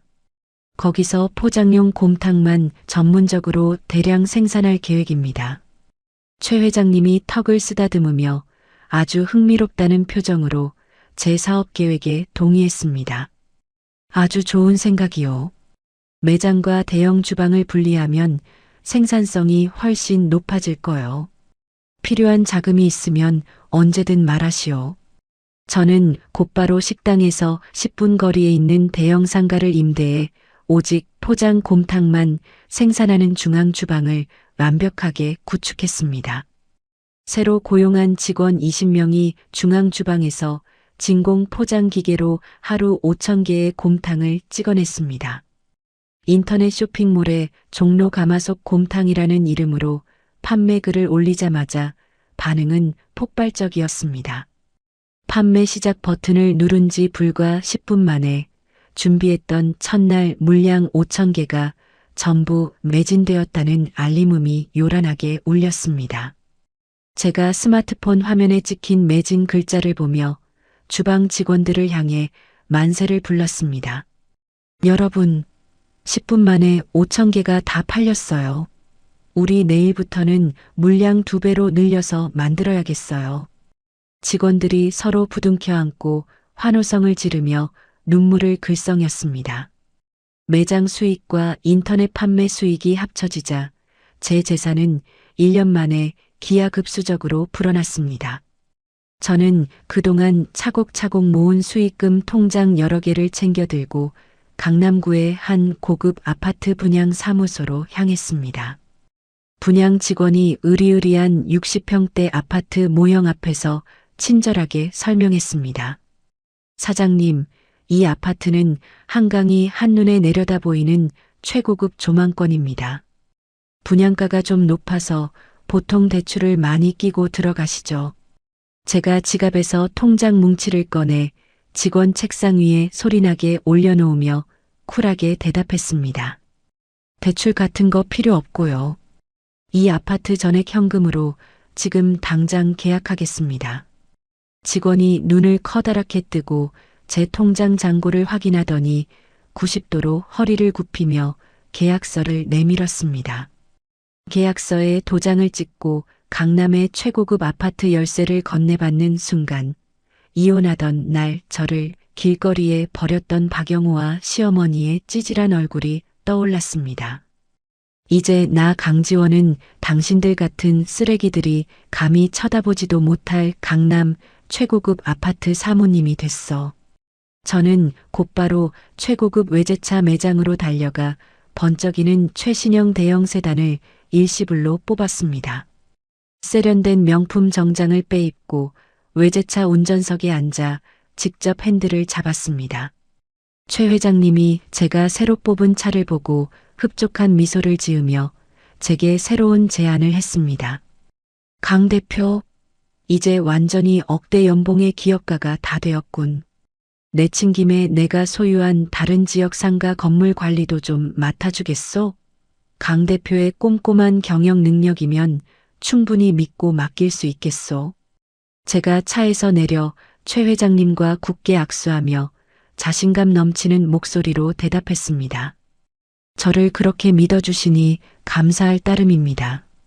제 곰탕 사업만큼 건물 관리도 확실하게 해내겠습니다. 저는 더 이상 촌스럽고 억척스러운 구내식당 조리장이 아니었습니다. 매일 아침 강남 최고급 아파트에서 눈을 뜨고 외제차를 운전하며 수백 명의 직원을 거느린 당당한 외식 기업의 대표이사로 완벽하게 다시 태어났습니다. 오프라인 식당과 인터넷 포장 판매가 동시에 엄청난 매출을 기록했습니다. 저는 하루 수면 시간이 3시간도 채 되지 않는 고된 일정을 매일 반복해서 소화했죠. 새벽 3시에 시계 알람이 울리면 눈을 뜨자마자 자동차 시동을 걸고 대형 중앙 주방으로 출근했습니다. 주방에 도착하면 가장 먼저 커다란 가마솥 3개의 무거운 무쇠 뚜껑을 두 손으로 들어 올렸습니다. 길이가 1미터도 넘는 대형 온도계를 끓는 국물 속에 깊숙이 집어넣어 온도를 직접 눈으로 확인했습니다. 직원들이 출근하기 전에 미리 굵은 소금을 한 움큼씩 뿌리며 국물의 간을 제 입맛에 정확하게 맞췄습니다. 아침 9시가 되면 종로에 있는 본점 매장으로 차를 몰고 넘어가 하얀 앞치마를 허리에 단단히 둘렀습니다. 점심시간 내내 매장 밖까지 길게 줄을 선 직장인 손님들에게 직접 뚝배기를 나르며 넓은 홀을 쉴 새 없이 뛰어다녔죠. 손님, 오래 기다리셨습니다. 주문하신 특사이즈 고기 곰탕 3그릇 나왔습니다. 뚝배기가 뜨거우니까 데이지 않게 조심해서 드세요. 제가 손님들에게 허리를 굽혀 웃으며 인사하면 손님들도 숟가락을 내려놓고 고개를 끄덕이며 화답했습니다. 저녁 장사가 모두 끝나고 매장 셔터를 내린 뒤에도 제 하루 업무는 끝나지 않았습니다. 밤 10시에 다시 대형 중앙 주방으로 돌아와 사무실 컴퓨터를 켜고 인터넷 쇼핑몰 주문량을 일일이 확인했습니다. 주방 직원들이 모두 퇴근하고 텅 빈 커다란 주방에는 가마솥 아래에서 불타오르는 가스 소리만 요란하게 울려 퍼졌습니다. 다음 날 새벽 장사에 쓸 소고기 상자를 미리 정리하기 위해 저는 무거운 철문으로 된 냉동 창고 문을 열었습니다. 창고 안에는 20kg 넘는 고기 상자 수십 개가 사람 키보다 훨씬 높이 위태롭게 쌓여 있었습니다. 제가 두 팔을 위로 뻗어맨 꼭대기에 있는 얼어붙은 고기 상자를 양손으로 꽉 잡고 온 힘을 다해 밑으로 끌어내렸습니다. 무거운 상자를 가슴에 안고 몸을 돌리는 순간 제 허리 깊은 곳에서 뚝 하는 무언가 끊어지는 소리가 선명하게 울렸습니다. 그와 동시에 허리 뼈마디가 어긋나는 엄청난 고통이 등줄기를 타고 머리끝까지 밀려왔습니다. 제가 짧은 비명을 지르며 안고 있던 고기 상자를 시멘트 바닥에 쿵 소리 나게 떨어뜨렸습니다. 아! 다리에 힘이 풀려 바닥에 털썩 주저앉은 저는 허리를 두 손으로 부여잡고 거친 숨을 헐떡였습니다. 그때 갑자기 가슴 한가운데를 무거운 쇳덩어리로 강하게 짓누르는 것처럼 숨을 들이마시기가 어려워졌습니다. 심장이 갈비뼈를 뚫고 나올 것처럼 제멋대로 쿵쾅거리며 아주 불규칙하게 뛰기 시작했습니다. 제가 덜덜 떨리는 오른손으로 왼쪽 가슴을 움켜쥐고 차가운 냉동 창고 바닥에 누워 식은땀을 흘리며 밤을 지새웠습니다. 다음 날 아침 날이 밝자마자 저는 택시를 불러 타고 근처 정형외과와 내과가 같이 있는 대형 병원으로 향했습니다. 접수처 서류에 제 이름을 적고 순서를 기다렸다가 의사 선생님의 진료실 문을 열고 다리를 절며 들어갔습니다. 의사 선생님이 제가 방금 찍은 엑스레이 사진과 심전도 검사 모니터 화면을 심각한 표정으로 번갈아 살펴봤습니다. 의사 선생님이 모니터 화면을 볼펜 끝으로 가리키며 아주 단호한 목소리로 말했습니다.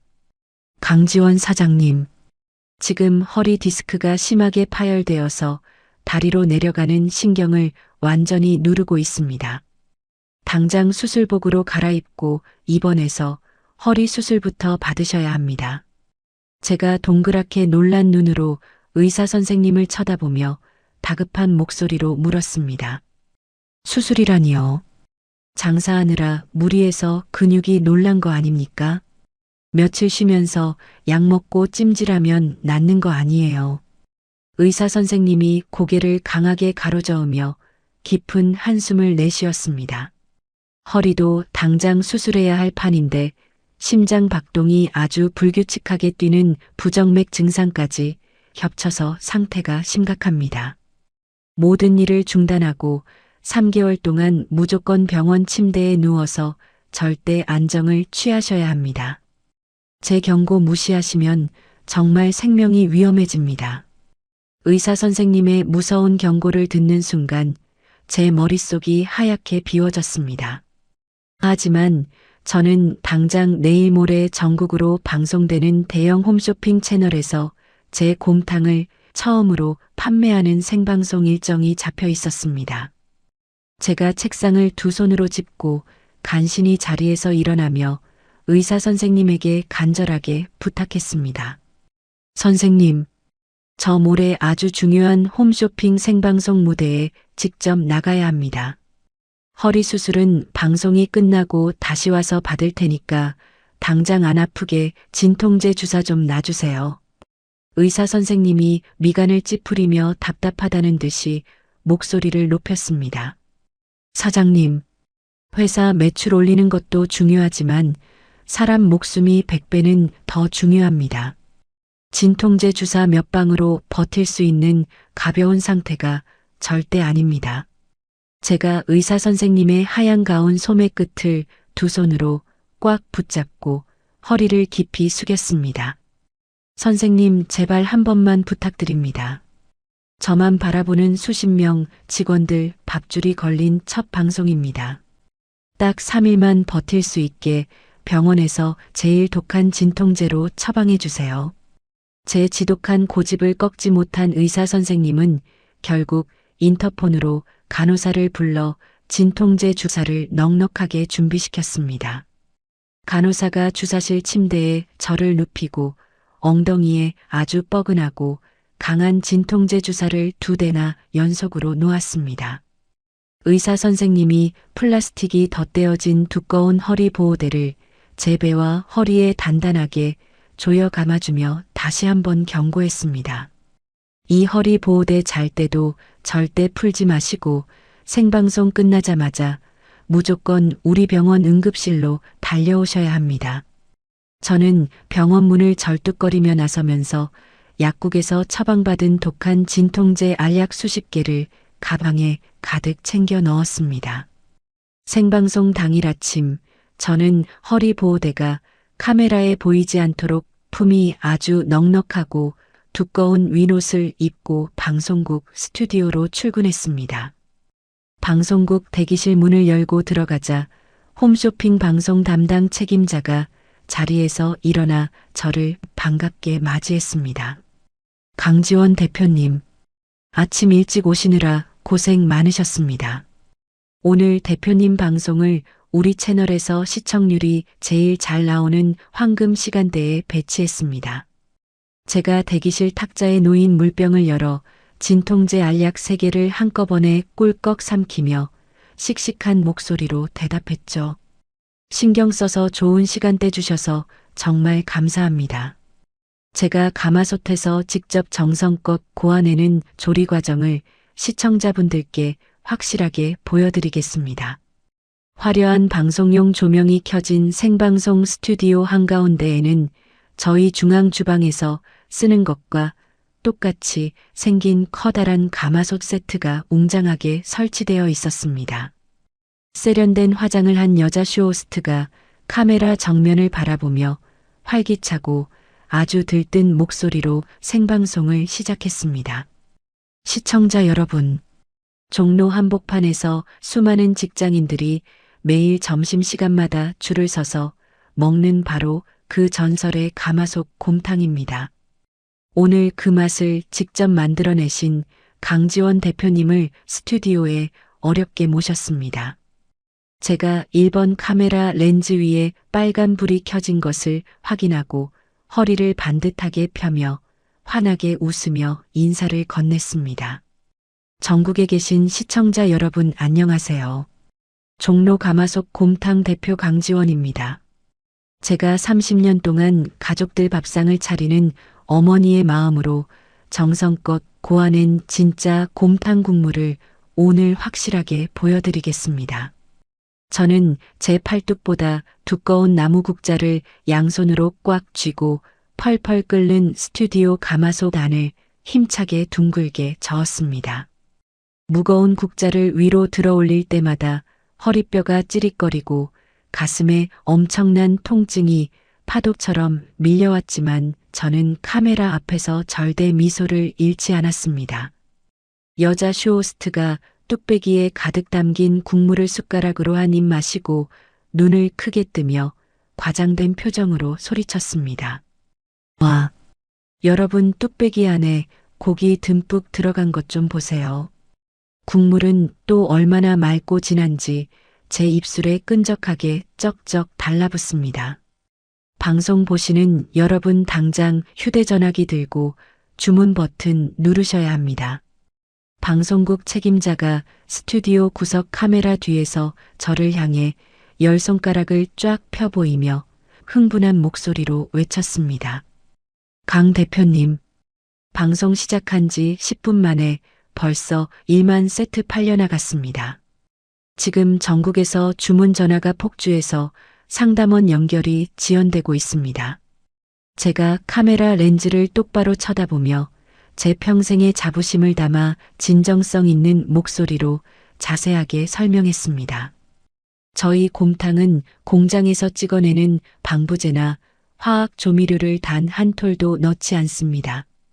오직 전국 마장동 우시장에서 골라온 최고급 솥뼈와 신선한 소고기만 듬뿍 넣고 무식하게 끓여냅니다.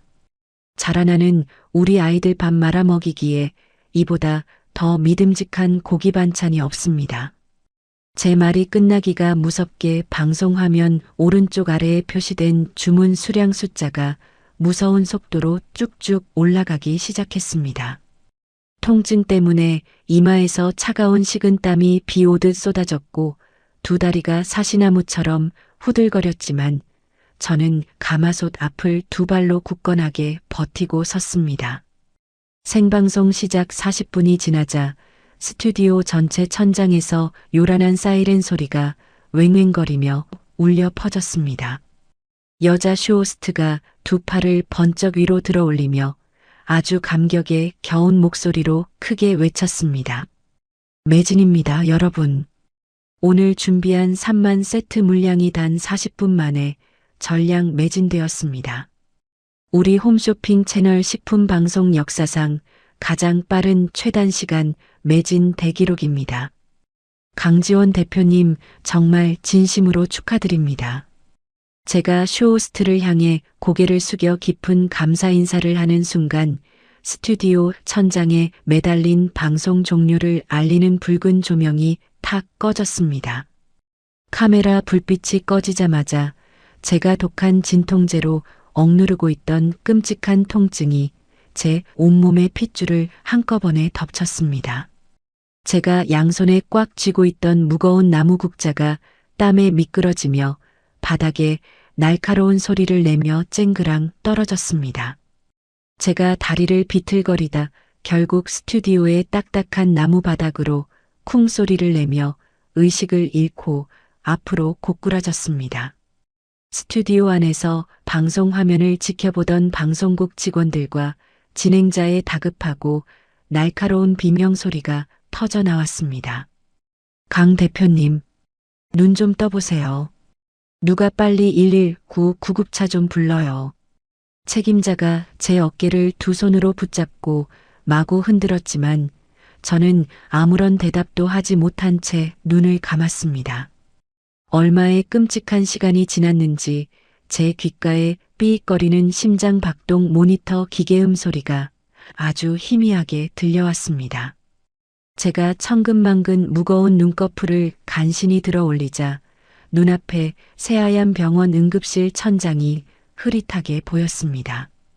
제 입과 코에는 투명한 산소호흡기 마스크가 씌워져 있었고 양쪽 팔뚝에는 여러 개의 굵은 주사바늘이 깊게 꽂혀 있었습니다.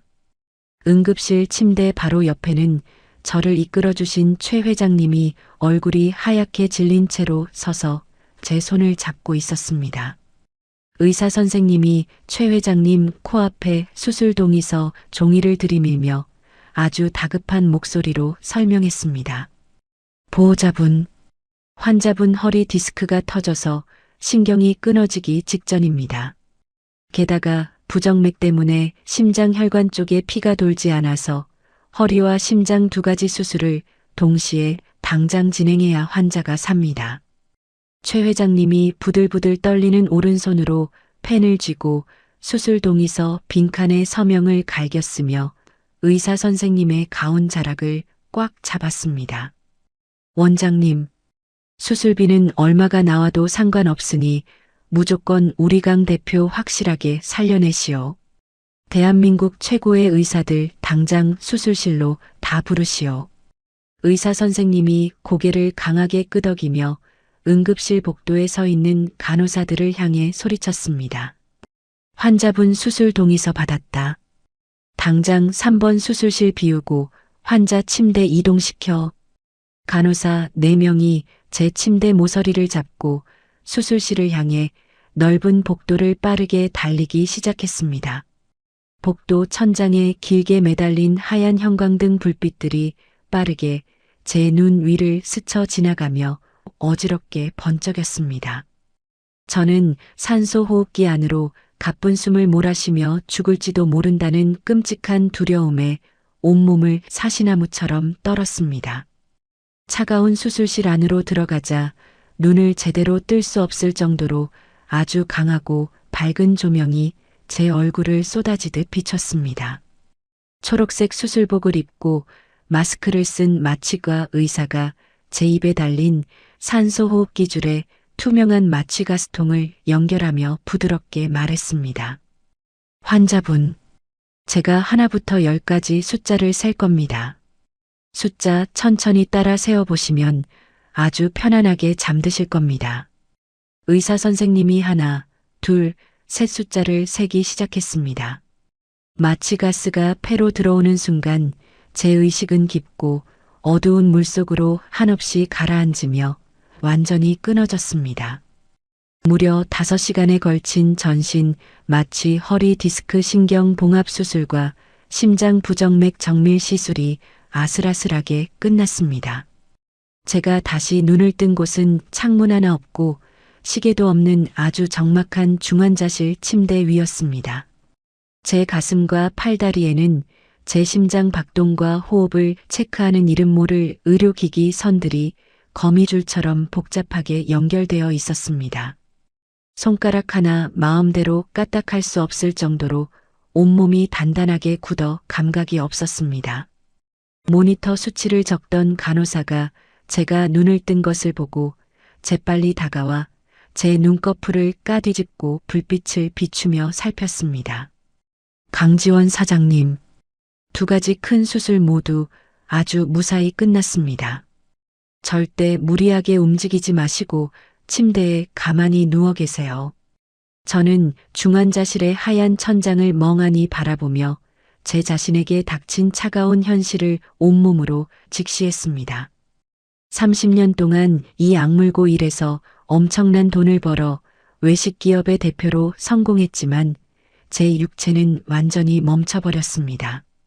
건강이라는 가장 든든한 기둥을 잃어버리면 제가 땀 흘려 세운 가마솥 곰탕 식당과 수백 명의 직원이 일하는 대형 주방이 한순간에 모래성처럼 흔적도 없이 무너질 수 있다는 현실적인 공포가 제 목을 서서히 조여왔습니다.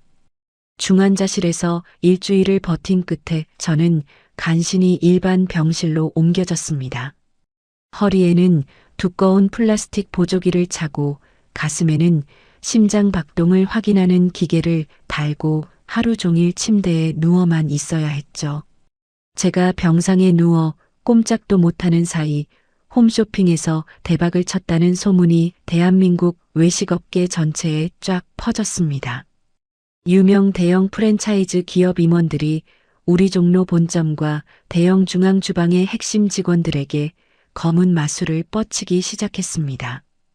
어느 날 저녁 병실 문이 열리고 헐레벌떡 뛰어온 중앙 주방의 박 매니저가 제 침대 앞 의자에 털썩 주저앉았습니다. 박 매니저가 이마에 맺힌 땀을 소매로 닦아내며 다급하고 억울한 목소리로 보고를 시작했습니다. 강 대표님, 경쟁사 프랜차이즈 이사라는 놈이 어제 퇴근길에 저를 몰래 식당으로 불러냈습니다. 우리 가마솥 곰탕 레시피랑 고기 거래처 장부만 살짝 넘겨주면 지금 받는 연봉 2배를 주고 자기네 강남 한복판 대형 매장 점장 자리까지 주겠다고 노골적으로 꼬닥이더라고요. 제가 침대 등받이에 기대어 심호흡을 크게 한 번 하고는 박 매니저의 얼굴을 빤히 쳐다보았습니다. 제가 떨리는 손으로 물 한 모금을 마시고 차분하지만 날카롭게 물었습니다. 박 매니저님, 그래서 그 프랜차이즈 이사라는 사람한테 뭐라고 대답하셨어요? 연봉 2배면 엄청나게 큰 돈인데 혹시 마음이 흔들리신 건 아니죠? 박 매니저가 얼굴이 시뻘겋게 달아올라 펄쩍 뛰며 손사래를 치고 억울함을 호소했습니다. 대표님, 무슨 섭섭한 말씀을 그렇게 하십니까? 제가 남편 빚 때문에 식당 설거지하며 길바닥에 나앉을 뻔했을 때 저를 정규직으로 거두어 주시고 자식들 대학 등록금까지 보태주신 분이 바로 우리강 대표님 아닙니까? 저는 그놈 얼굴에 시원하게 침 뱉고 당장 꺼지라고 욕 한 바가지 해주고 나왔습니다. 제가 박 매니저의 두 손을 꽉 맞잡고 눈시울을 붉히며 진심으로 고마움을 전했습니다. 고맙습니다, 박 매니저님. 제가 사람 하나는 정말 기가 막히게 잘 뽑았네요. 우리 다른 직원들 동요하지 않게 매니저님이 주방 분위기 좀 잘 다독여 주세요. 박 매니저가 병실을 나가고 한숨을 돌리려던 찰나 이번에는 본점홀 서빙을 담당하는 김 반장님이 얼굴이 하얗게 질린 채 뛰어들어왔습니다. 김 반장님이 병실 문을 쾅 닫고 들어와 숨을 헐떡이며 충격적인 소식을 전했습니다. 대표님, 큰일 났습니다. 1시간 전에 구청 위생과랑 식약처 단속반 공무원 8명이 들이닥쳐서 본점 주방이랑 홀을 이 잡듯이 뒤집어 엎고 있습니다. 누군가 악의적으로 우리 식당에서 식중독균이 나왔다고 허위 신고를 무더기로 넣었나 봅니다. 제가 등받이에서 벌떡 일어나 앉으려다 허리에 극심한 통증을 느끼고 억소리를 내며 다시 침대로 쓰러졌습니다. 아, 김 반장님, 단속반 공무원들이 지금 우리 가마솥이랑 냉장고 다 열어보고 있는 거예요. 우리 직원들 지금 어떻게 대처하고 있습니까? 김 반장님이 제 허리를 조심스럽게 부축해 눕히며 자신만만한 표정으로 대답했습니다. 대표님 걱정 마십시오. 대표님이 평소에 30년 구내식당 조리장 시절부터 귀에 딱지가 않도록 교육하신 위생 매뉴얼 그대로 완벽하게 유지하고 있었습니다. 지금 우리 주방 아주머니들이 다 같이 고무장갑 끼고 나서서 단속반한테 냉장고 온도, 기록지랑 도마 소독 일지까지 아주 당당하게 다 보여주고 있습니다. 제가 병상 옆 탁자에 놓인 노트북을 켜고 식당 내부 CCTV 화면을 실시간으로 확인했습니다. 화면 속에서는 하얀 위생복을 입은 우리 5060 여성 직원들이 한치의 물러섬도 없이 단속반 공무원들을 따라다니며 주방 곳곳을 직접 안내하고 있었습니다. 위생 장갑을 낀 공무원이 냉동고 구석구석을 면봉으로 훑어보고 도마의 세균 수치를 기계로 측정했지만 아무런 문제도 발견하지 못하는 모습이 생생하게 찍혀 있었죠. 김 반장님이 화면을 가리키며 통쾌하다는 듯 웃음을 터뜨렸습니다. 저기 보세요, 대표님. 우리 직원들이 자체적으로 비상 연락망 돌려서 오늘 쉬는 날인 사람들도 싹 다 출근했어요. 저 공무원들 헛걸음하고 허탈하게 돌아갈 겁니다. 그날 저녁 무렵 단속반은 4시간에 걸친 까다로운 점검 끝에 위생지적사항 0건이라는 완벽한 결과 통보서를 식당 벽에 붙여놓고 허탈하게 철수했습니다. 경쟁사의 비열한 스카우트 공세와 억지 허위 신고를 우리 직원들이 똘똘 뭉쳐 완벽하게 막아냈다는 사실에 저는 병상에서 조용히 눈물을 흘렸습니다. 제가 동업자 대우를 해주며 최고의 복지를 제공했던 그 5060 여성 직원들이 저의 가장 든든한 방패막이가 되어 가마솥 곰탕 제국을 굳건하게 지켜내고 있었습니다. 다음 날 아침 최 회장님이 대형 로펌의 수석 변호사 2명을 양옆에 대동하고 아주 험악한 표정으로 제 병실 문을 열고 들어왔습니다. 최 회장님이 변호사가 들고 있던 서류 가방에서 두꺼운 내용 증명 서류를 꺼내 제 침대 위로 툭 던졌습니다. 최 회장님이 양복 재킷을 벗어 의자에 걸치며 분노에 찬 목소리로 으름장을 놓았습니다. 강 대표, 경쟁사 프랜차이즈 놈들이 우리 직원들 빼가려고 수작 부린 거랑 구청에 악의적으로 허위 신고 넣은 거 내가 밤새 증거 싹 다 수집해놨소. 이 내용 증명 오늘 당장 그 회사 대표실로 날려버릴 작정이요. 수석 변호사가 안경을 밀어 올리며 차분하고 냉철하게 법적 대응 상황을 설명했습니다. 강 대표님, 저희 로펌에서 영업 방해 및 허위 사실, 유포 혐의로 즉각적인 민형사상 소송 절차를 시작했습니다. 합의나 선처 없이 끝까지 법의 심판을 받게 할 테니 안심하고 치료에만 전념하십시오. 제가 최 회장님의 손을 두 손으로 꽉 맞잡고 고개를 숙여 깊은 감사를 표했습니다. 회장님, 정말 감사합니다. 제가 병실에 누워 있는 동안 이렇게 든든하게 뒤를 지켜주셔서 제가 무슨 말로 보답해야 할지 모르겠습니다. 최 회장님이 제 어깨를 다독이며 환하고 인자한 웃음을 지어 보였습니다. 강 대표가 평소에 직원들에게 베푼 진심이 결국 우리 가마솥 곰탕을 살린 거요. 빨리 훌훌 털고 일어나서 다시 그 가마솥 앞에 당당하게 서시오. 한 달 뒤 병원 복도를 휠체어를 타고 돌아다닐 정도로 건강을 회복한 저는 마침내 퇴원 수속을 밟았습니다. 퇴원하자마자 며칠 뒤 저는 가장 먼저 종로 본점 식당으로 출근해 앞치마를 메고 주방에 들어갔습니다.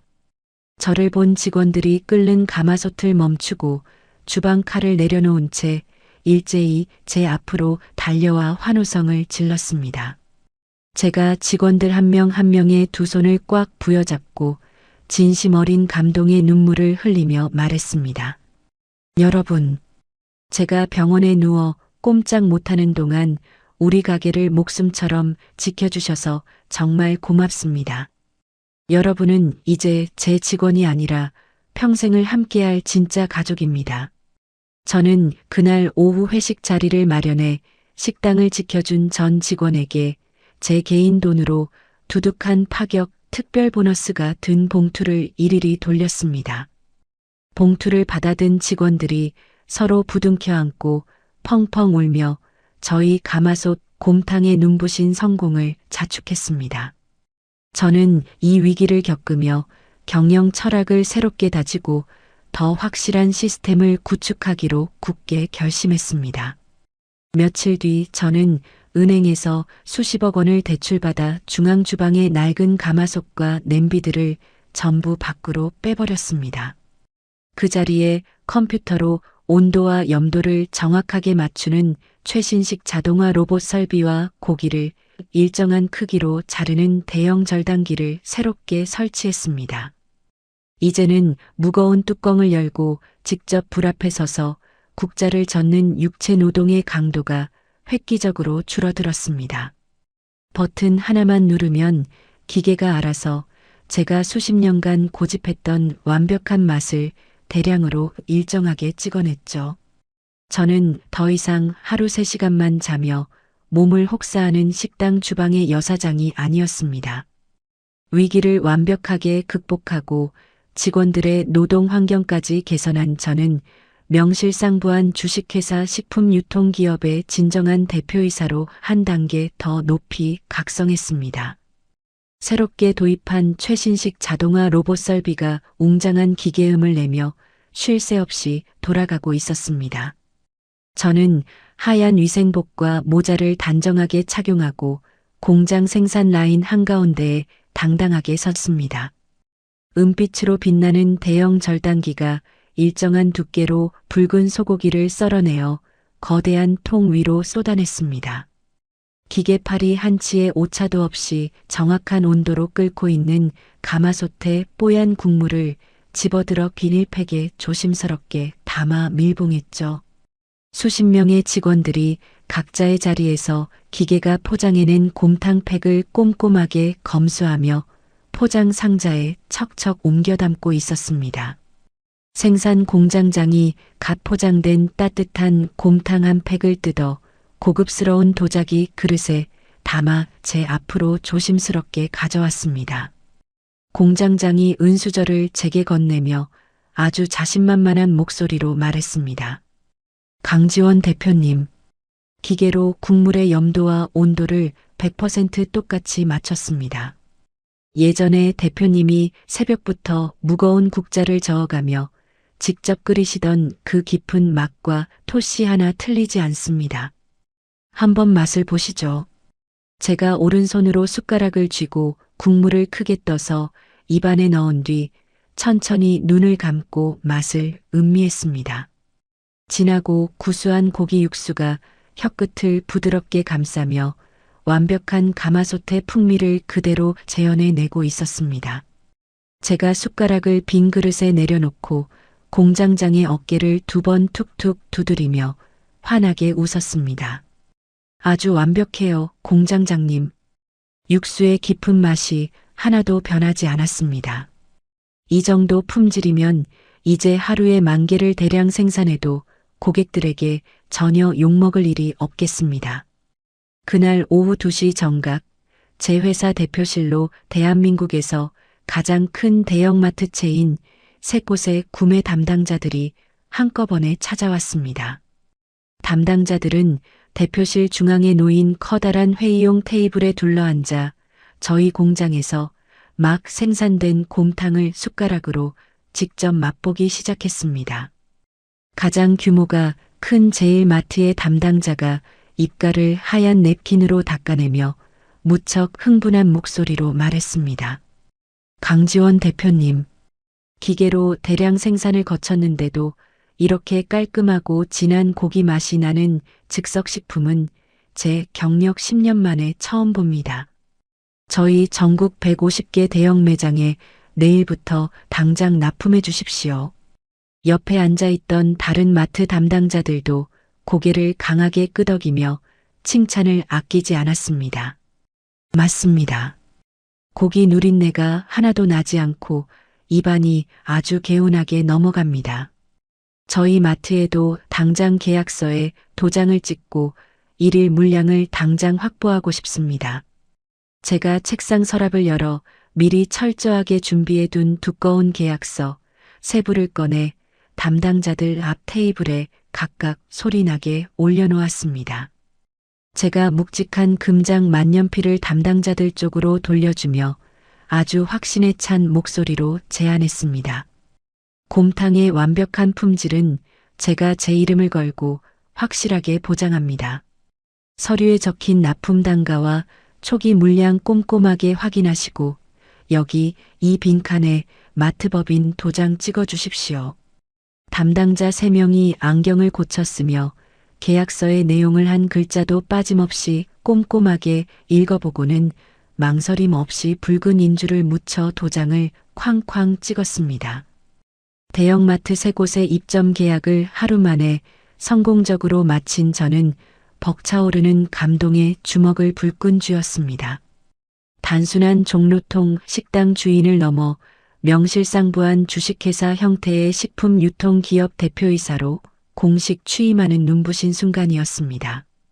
법인 설립 기념식을 화려하게 마친 다음 날 아침, 저는 두툼한 가죽 서류 가방을 챙겨 들고 최 회장님의 최고층 집무실 문을 힘차게 열고 들어갔습니다. 최 회장님이 푹신한 가죽 소파에서 벌떡 일어나 저를 아주 반갑게 맞이하며 자리를 권했습니다. 강 대표, 대형마트 3사 동시 입점에 법인 대표이사 취임까지 정말 진심으로 축하하오. 내가 처음 곰탕 맛을 봤을 때부터 사람 하나는 정말 기가 막히게 잘 알아봤지 않소? 제가 소파에 꼿꼿하게 앉아 가방 지퍼를 열고 빳빳한 은행 잔고 증명서와 건물 매매 계약서를 꺼내 테이블 위에 조심스럽게 올려놓았습니다. 제가 서류를 최 회장님 앞으로 천천히 밀어주며 정중하지만 흔들림 없는 단호한 목소리로 말씀드렸습니다. 회장님, 저에게 벼랑 끝에서 처음 기회를 주신 그 크신 은혜는 평생 잊지 않고 제 가슴에 새기고 있습니다.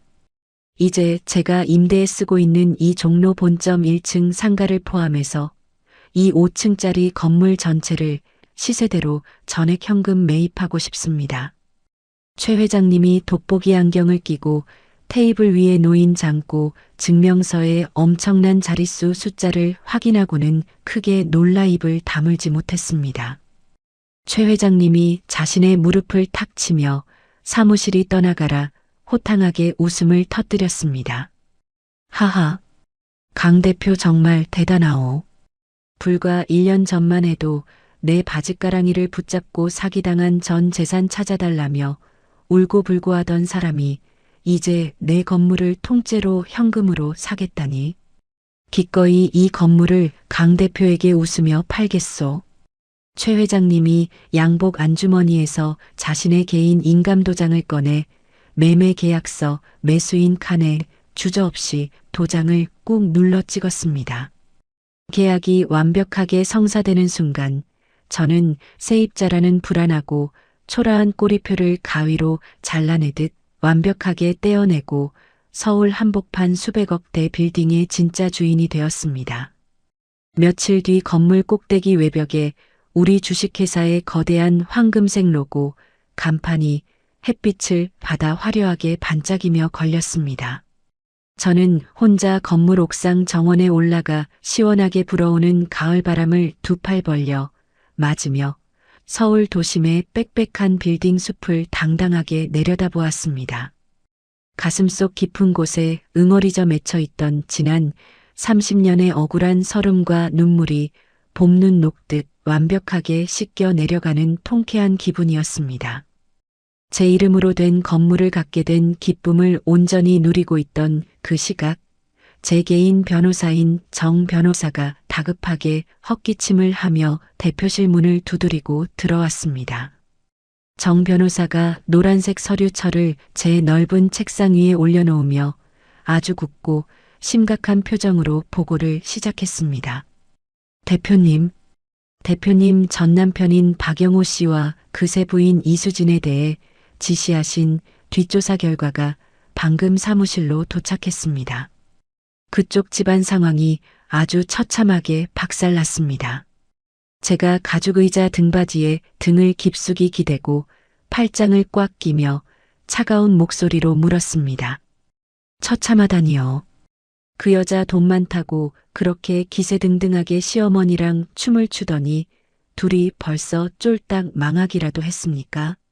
정 변호사가 서류철을 한 장 넘기며 흥신소 직원이 몰래 찍은 사진 여러 장을 제 눈앞에 차례대로 보여주었습니다. 사진 속에는 머리가 헝클어진 박영호와 넋이 나간 시어머니가 허름한 여관방에서 짐가방 하나만 든 채 험악하게 생긴 덩치 큰 사내들에게 멱살을 잡혀 쫓겨나는 모습이 선명하게 찍혀 있었죠.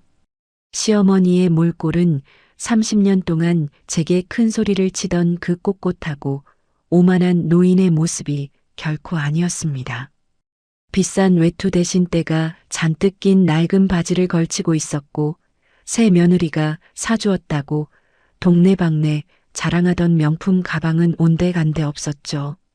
박영호 역시 제가 사주었던 맞춤 정장 대신 무릎이 다 튀어나온 낡은 옷을 입고 사채업자의 바짓가랑이를 붙잡고 바닥에 납작 엎드려 빌고 있었습니다. 정 변호사가 두 번째 사진을 손가락으로 짚으며 아주 상세하게 설명했습니다. 대표님 자리를 꿰찬 이수진이라는 여자 알고 보니 정과가 화려한 전문 기획 사기꾼이었습니다. 박영호 씨에게 일부러 꼬리를 치고 접근해서 기획 부동산 사기와 불법 가상화폐 투자에 전 재산을 털어넣도록 치밀하게 꼬드겼습니다. 제가 사진 속 박영호의 겁먹은 찌질한 얼굴을 쳐다보며 코웃음을 강하게 쳤습니다. 그래서 박영호가 내 퇴직금 훔쳐간 거랑 시골집 판 돈을 몽땅 다 그 사기판에 쏟아부었단 말입니까? 정 변호사가 고개를 강하게 끄덕이며 입술을 축이고 말을 이었습니다. 네, 정확합니다. 박영호 씨가 가지고 있던 부동산과 주식을 전액 현금으로 바꾸자마자 이수진이 그 현금을 몽땅 자기 이름의 대포 통장으로 빼돌리고 3일 전에 외국으로 완전히 야반도주했습니다. 제가 책상을 집게손가락으로 가볍게 톡톡 두드리며 비릿하고 시원한 미소를 지었습니다. 시어머니가 내 이혼 위자료 안 주려고 자기 명의로 몰래 빼돌렸던 그 아파트까지 허공으로 전부 날아갔단 말이네요.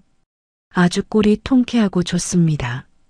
정 변호사가 혀를 쯧쯧 차며 불쌍하다는 듯 덧붙였습니다. 박영호 씨는 지금 평생 일해도 갚지 못할 수억 원의 빚더미에 앉았습니다.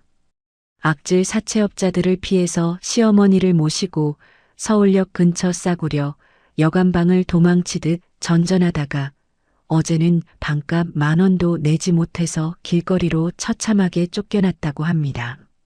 제가 정 변호사가 가져온 더러운 사진들이 담긴 서류를 거칠게 덮으며 단호하게 지시했습니다. 잘 알겠습니다. 정 변호사님. 그 쓰레기 같은 기생충들 소식은 이 사진 몇 장이면 충분합니다. 앞으로 그쪽에서 저한테 무슨 명목으로 연락을 시도하더라도 절대 제 선까지 연결하지 말고 변호사님 선에서 다 무자비하게 끊어버리세요. 정 변호사가 보고한 대로 박영호와 시어머니는 하루아침에 땡전 한 푼 없는 끔찍한 노숙자 신세로 길바닥에 나앉았습니다. 박영호는 며칠 동안 밥 한 끼 제대로 목구멍으로 넘기지 못한 채 서울역 근처 천막을 친 노숙자 무료 배식소에서 찌그러진 식판을 들고 벌벌 떨며 줄을 섰습니다. 식판에 담긴 쉰내 나는 깍두기 2조각과 멀건 국물을 플라스틱 숟가락으로 허겁지겁 퍼먹던 박영호가 식당 구석 기둥에 매달린 낡은 텔레비전 화면을 우연히 올려다보았습니다.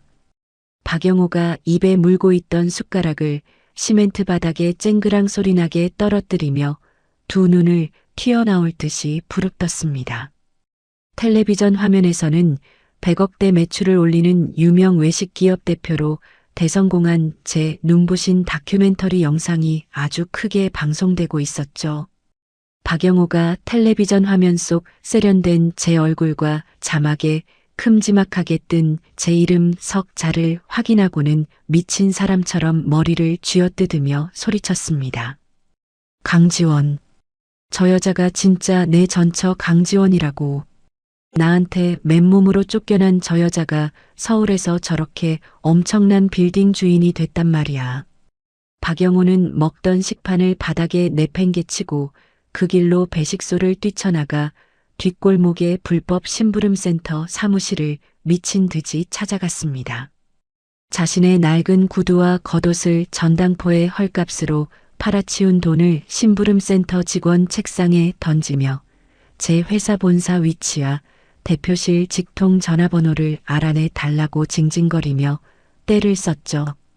그날 밤 11시 늦게까지 해외 수출 서류를 꼼꼼하게 검토하느라 텅 빈 제 넓은 대표실에 저 홀로 조용히 남아 있었습니다. 갑자기 제 책상 한가운데 놓인 대표실 전용 직통 전화기가 날카로운 벨소리를 내며 고유한 방안을 요란하게 울리기 시작했습니다.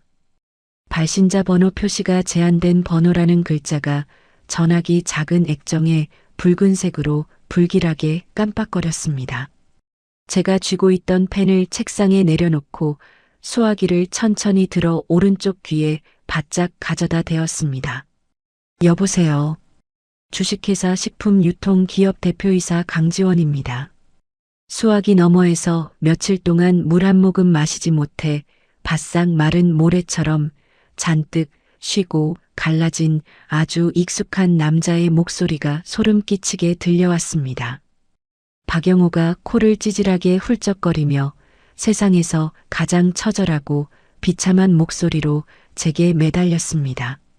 지원아, 나 영호야. 제발 내 전화 뚝 끊지 말고 딱 5분만 내 말 좀 끝까지 들어줘. 제가 미간을 심하게 찌푸리며 차가운 얼음장 같은 목소리로 대답했습니다. 박영호, 네가 감히 내 개인 직통 번호는 흥신소 무례배들 풀어서 어떻게 알고 전화한 거야? 헛소리하지 말고 당장 끊어. 박영호가 전화기 너머에서 얄팍한 체면도 다 내다버리고 엉엉 소리 내어 통곡하며 제게 살려달라고 애원하기 시작했습니다. 지원아, 우리 진짜 굶어 죽게 생겼어. 수진이 그 쳐죽일 사기꾼 년이 우리 집 문서를 통째로 날려먹고 내 남은 현금 싹 다 훔쳐서 도망갔어. 어머니랑 나 지금 차가운 길바닥에 나앉아서 추위에 덜덜 떨며 3일째 물만 먹고 굶고 있어. 수화기 너머 배경소리로 치매 초기 증상으로 넋이 완전히 나간 시어머니가 제 이름을 애타게 부르며 끙끙 앓는 소리가 아주 처량하고 비참하게 들려왔습니다. 박영호가 목에 굵은 핏대가 터져라 악을 쓰며 구걸했습니다. 지원아, 내가 옛날에 너 쥐잡듯이 구박하고 어린 여자랑 바람 피워서 쫓아낸 거 매일 밤 피눈물 흘리면서 땅을 치고 후회하고 있어. 네가 진짜 옛정을 아주 조금만 생각해서 우리 늙은 어머니랑 나 좀 거두어줘 지원아. 제발 나 한 번만 사람 살리는 셈 치고 살려줘. 저는 박영호의 찌질하고 역겨운 변명을 1초라도 더 이상 듣고 싶지 않아 입술을 비틀고 헛웃음을 강하게 쳤습니다. 제가 수화기를 입에 바짝 대고 칼날처럼 날카롭고 묵직하게 쏘아붙였습니다. 박영호, 네가 차가운 길바닥에서 얼어 죽든 굶어 죽든 이제 나랑 털끝만큼도 아무런 상관없는 남의 집일이야. 내 번호로 2번 다시 그 더러운 목소리 흘려보내지 마. 저는 박영호가 더 이상 입을 열어 대답할 틈도 주지 않고 수화기를 전화기에 쾅 소리나게 부서지듯 세게 내려놓아 버렸습니다. 수화기를 내려놓자마자 저는 한치의 흔들림이나 동요 없이 인터폰을 들어 비서실장을 호출했습니다. 최 실장님, 지금 제 직통 번호로 걸려온 발신자 제한 번호 즉시 수신 차단하세요. 그리고 보안팀에 연락해서 오늘부터 1층 로비 출입 통제 확실하게 강화하라고 지시하세요. 다음 날 점심시간 본사 1층 로비가 직원들과 외부 손님들로 붐비는 가장 복잡한 시간이었습니다. 제가 대형 유리창 너머로 쏟아지는 햇살을 맞으며 대표실에서 결제 서류에 서명하고 있을 때 최 실장이 노크도 없이 다급하게 뛰어들어왔습니다. 최 실장이 숨을 헐떡이며 넥타이를 고쳐 매고 불안한 목소리로 보고했습니다.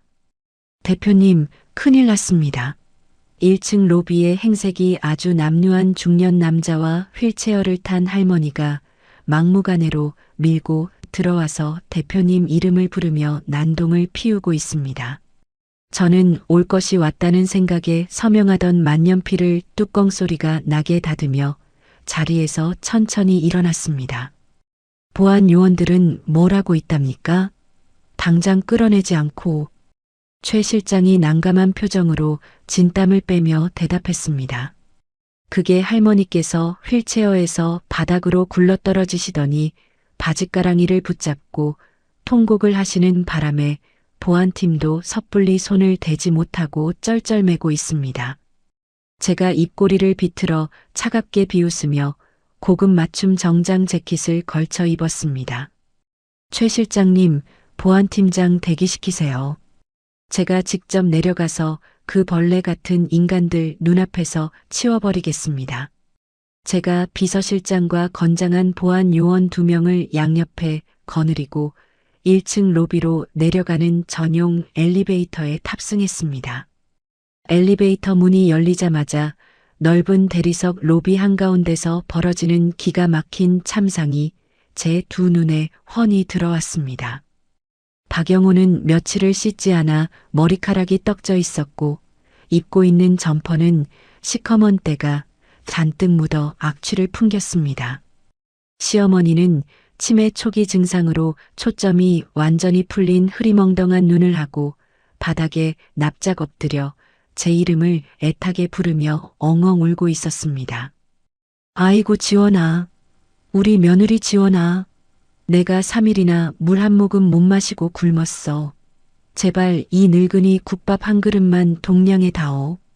제가 대리석 바닥에 구두 굽소리를 또각또각 차갑게 내며 그들 앞으로 천천히 다가갔습니다. 저를 발견한 박영호가 눈물 콧물로 범벅이 된 얼굴을 치켜들고 제 구두 끝으로 미친 듯이 기어왔습니다. 박영호가 제 바짓가랑이를 부여잡으려 두 손을 뻗으며 세상에서 가장 찌질하고 처절한 목소리로 애원했습니다. 지원아, 진짜 내가 미쳤었어. 그 사기꾼 년한테 홀려서 눈이 멀었어. 나 우리 식당 주방 구석에서 감자라도 깎을 테니까 제발 일자리 하나만 줘. 제가 벌레를 떼어내듯 박영호의 더러운 손을 매몰차게 걷어차버리며 얼음장처럼 차가운 시선으로 그들을 내려다보았습니다. 로비에 있던 수십 명의 직원들과 손님들이 숨을 죽이고 저희를 흥미롭게 지켜보고 있었습니다. 제가 시어머니의 넉나간 얼굴을 똑바로 쳐다보며 과거 시어머니가 제게 뱉었던 그 끔찍한 막말을 토씨 하나 틀리지 않고 똑같이 돌려주었습니다. 어머니, 저한테 위자료 한 푼 안 주고 맨몸으로 내쫓던 날 분명히 제 귀에 대고 똑똑히 말씀하셨죠? 너같이 늙고 병든 여자는 이제 우리 집에 필요 없다고요. 시어머니가 제 차가운 목소리에 화들짝 놀라 움찔거리며 제 눈치를 슬금슬금 살폈습니다. 제가 박영호를 향해 시선을 돌리며 로비 전체가 쩌렁쩌렁 울리도록 묵직하고 단호하게 일갈했습니다. 나도 당신들 같은 늙고 무능력한 쓰레기들은 내 회사의 털끝만큼도 필요 없으니 당장 내 건물에서 그 더러운 발 치우고 꺼져. 제 단호하고 뼈 때리는 일갈에 박영호가 얼굴이 불그락푸르락해지며 갑자기 태도를 돌변해 적반하장으로 악을 썼습니다. 박영호가 바닥에서 비틀거리며 일어나 제게 삿대질을 하며 눈을 부라렸습니다. 강지원, 네가 어떻게 나한테 이럴 수 있어. 내가 그래도 내 남편이었고 우리 어머니가 내 시어머니야. 부양의무라는 게 있는 거라고. 제가 헛웃음을 터뜨리며 보안팀장에게 고개를 까딱하며 무언의 지시를 내렸습니다. 보안팀장님, 저 무단 침입자들 팔 꺾어서 로비 밖으로 완전히 집어 던지세요. 그리고 당장 112에 영업방해 현행범으로 신고하세요. 제 명령이 떨어지기가 무섭게 대기하고 있던 건장한 보안 요원들이 박영호의 양팔을 뒤로 꺾어 제압했습니다. 박영호가 발버둥을 치며 돼지멱다는 소리로 비명을 질렀지만 보안 요원들의 힘을 당해내지 못하고 로비 회전문 밖으로 짐짝처럼 끌려나갔습니다. 시어머니 역시 휠체어에 강제로 태워져 박영호의 뒤를 따라 회사 밖으로 매몰차게 내동댕이 쳐졌습니다. 5분 뒤 요란한 사이렌 소리를 내며 출동한 경찰차가 저희 회사 건물 앞에 요란하게 멈춰 섰습니다. 경찰관 2명이 차에서 내려 박영호의 양팔에 은빛 수갑을 철컥 채우고 순찰차 뒷좌석으로 강제로 밀어 넣었습니다. 시어머니는 치매 증상으로 경찰관을 붙잡고 횡설수설하며 울부짖었지만 결국 함께 경찰차에 오르는 비참한 신세가 되었습니다. 저는 회사 로비의 거대한 통유리창 너머로 박영호와 시어머니가 탄 경찰차가 사이렌을 울리며 멀어지는 것을 팔짱을 끼고 여유롭게 지켜보았습니다. 경찰차가 시야에서 완전히 사라지는 순간 30년 동안 제 목을 옥죄던 시댁이라는 끔찍한 지옥의 굴레가 완벽하게 끊어지는 짜릿한 카타르시스가 전신을 휘감았습니다. 저는 옷깃에 묻은 보이지 않는 먼지를 손으로 가볍게 탁탁 털어내고 최 실장을 향해 부드럽게 웃으며 말했습니다. 최 실장님, 오후 3시에 잡혀 있는 미국 대형 유통사 바이어 미팅 준비는 다 끝났습니까? 최 실장이 언제 그런 소란이 있었냐는 듯 깍듯이 허리를 숙이며 태블릿 PC를 들어 올렸습니다. 네, 대표님. 바이어 미팅 자료 완벽하게 세팅 끝났고 회의실에 다가도 최고급으로 준비해 두었습니다. 제가 당당하고 자신감 넘치는 발걸음으로 엘리베이터를 향해 걸어가며 씩씩하게 대답했습니다. 좋습니다. 그럼 기분 좋게 미국 수출 계약이나 한 건 따내러 가볼까요? 몇 달 뒤 제 개인 변호사인 정 변호사가 대표실로 전화를 걸어 박영호 일가의 최종적인 몰락 소식을 보고했습니다. 대표님, 박영호와 그 모친이 이수진의 기획 부동산 사기 사건에 공범으로 엮여서 방조 및 사문서 위조 혐의로 결국 구속 수감되었다고 합니다. 징역형을 피하기 어려울 것 같습니다. 저는 펜을 굴리며 그 통쾌하고 후련한 소식을 덤덤하게 듣고는 짧게 대답했습니다. 수고하셨습니다. 정 변호사님. 이제 그 사람들 이름은 제 귀에 2번 다시 들리지 않게 완벽하게 처리해 주세요. 저는 전화를 끊고 서류를 덮은 뒤 자리에서 일어나 대표실의 넓은 창가로 다가갔습니다. 창밖으로는 제가 이끌고 있는 가마솥 곰탕 제국의 트럭들이 전국 각지로 바쁘게 물건을 싣고 달리는 활기찬 모습이 한눈에 내려다 보였습니다. 수십 년간 누군가의 종노릇만 하며 눈물 흘렸던 과거의 억척스러운 강지원은 이제 이 세상에 흔적도 없이 사라졌습니다. 저는 수백 명의 직원을 거느린 주식회사 식품기업의 당당한 대표이사이자 수백억 대 빌딩의 진짜 주인이 되었습니다. 제 곁에는 벼랑 끝에서 제 손을 잡아준 최 회장님과 저를 목숨처럼 따르는 든든한 5,060여 성 직원들이 평생의 가족으로 남아 있습니다. 누구의 아내도 며느리도 아닌 오직 강지원이라는 이름 하나로 눈부시게 빛나는 저만의 찬란한 인생 이막이 지금 가장 완벽하고 아름답게 펼쳐지고 있습니다. 오늘의 사연은 여기까지입니다. 여러분은 수십 년의 서름을 씻어내고 수백억 대 빌딩 주인이 된 강지원님의 통쾌한 인생 이막 이야기 어떻게 들으셨나요?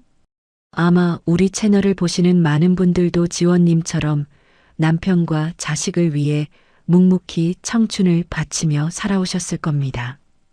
때로는 그 귀한 헌신이 너무나 당연한 것처럼 취급받아 남몰래 눈물 삼킨 밤도 참 많으셨겠죠. 하지만 오늘 사연이 말해주듯 여러분이 견뎌온 치열한 시간과 땀방울은 절대 헛되지 않습니다. 누군가 그 가치를 몰라보고 함부로 대할지라도 여러분 안에 단단하게 쌓인 연륜과 경험은 언제든 내 인생을 다시 꽃피울 수 있는 가장 강력한 무기가 됩니다. 혹시 지금 누군가의 배신이나 상처 주는 말 때문에 홀로 차가운 벼랑 끝에 서 있다고 느끼시는 분이 계시다면 절대 자책하거나 주저앉지 마세요. 당당하게 훌훌 털고 일어나 오직 나를 위한 진짜 인생을 시작하시기를 진심으로 응원합니다. 여러분의 반짝이는 인생 이막은 지금부터가 진짜 시작이니까요. 오늘 사연이 지친 마음에 시원한 위로가 되었길 바랍니다. 구독과 좋아요 부탁드리며 저는 다음 시간에 더 재미있고 따뜻한 사연으로 찾아오겠습니다.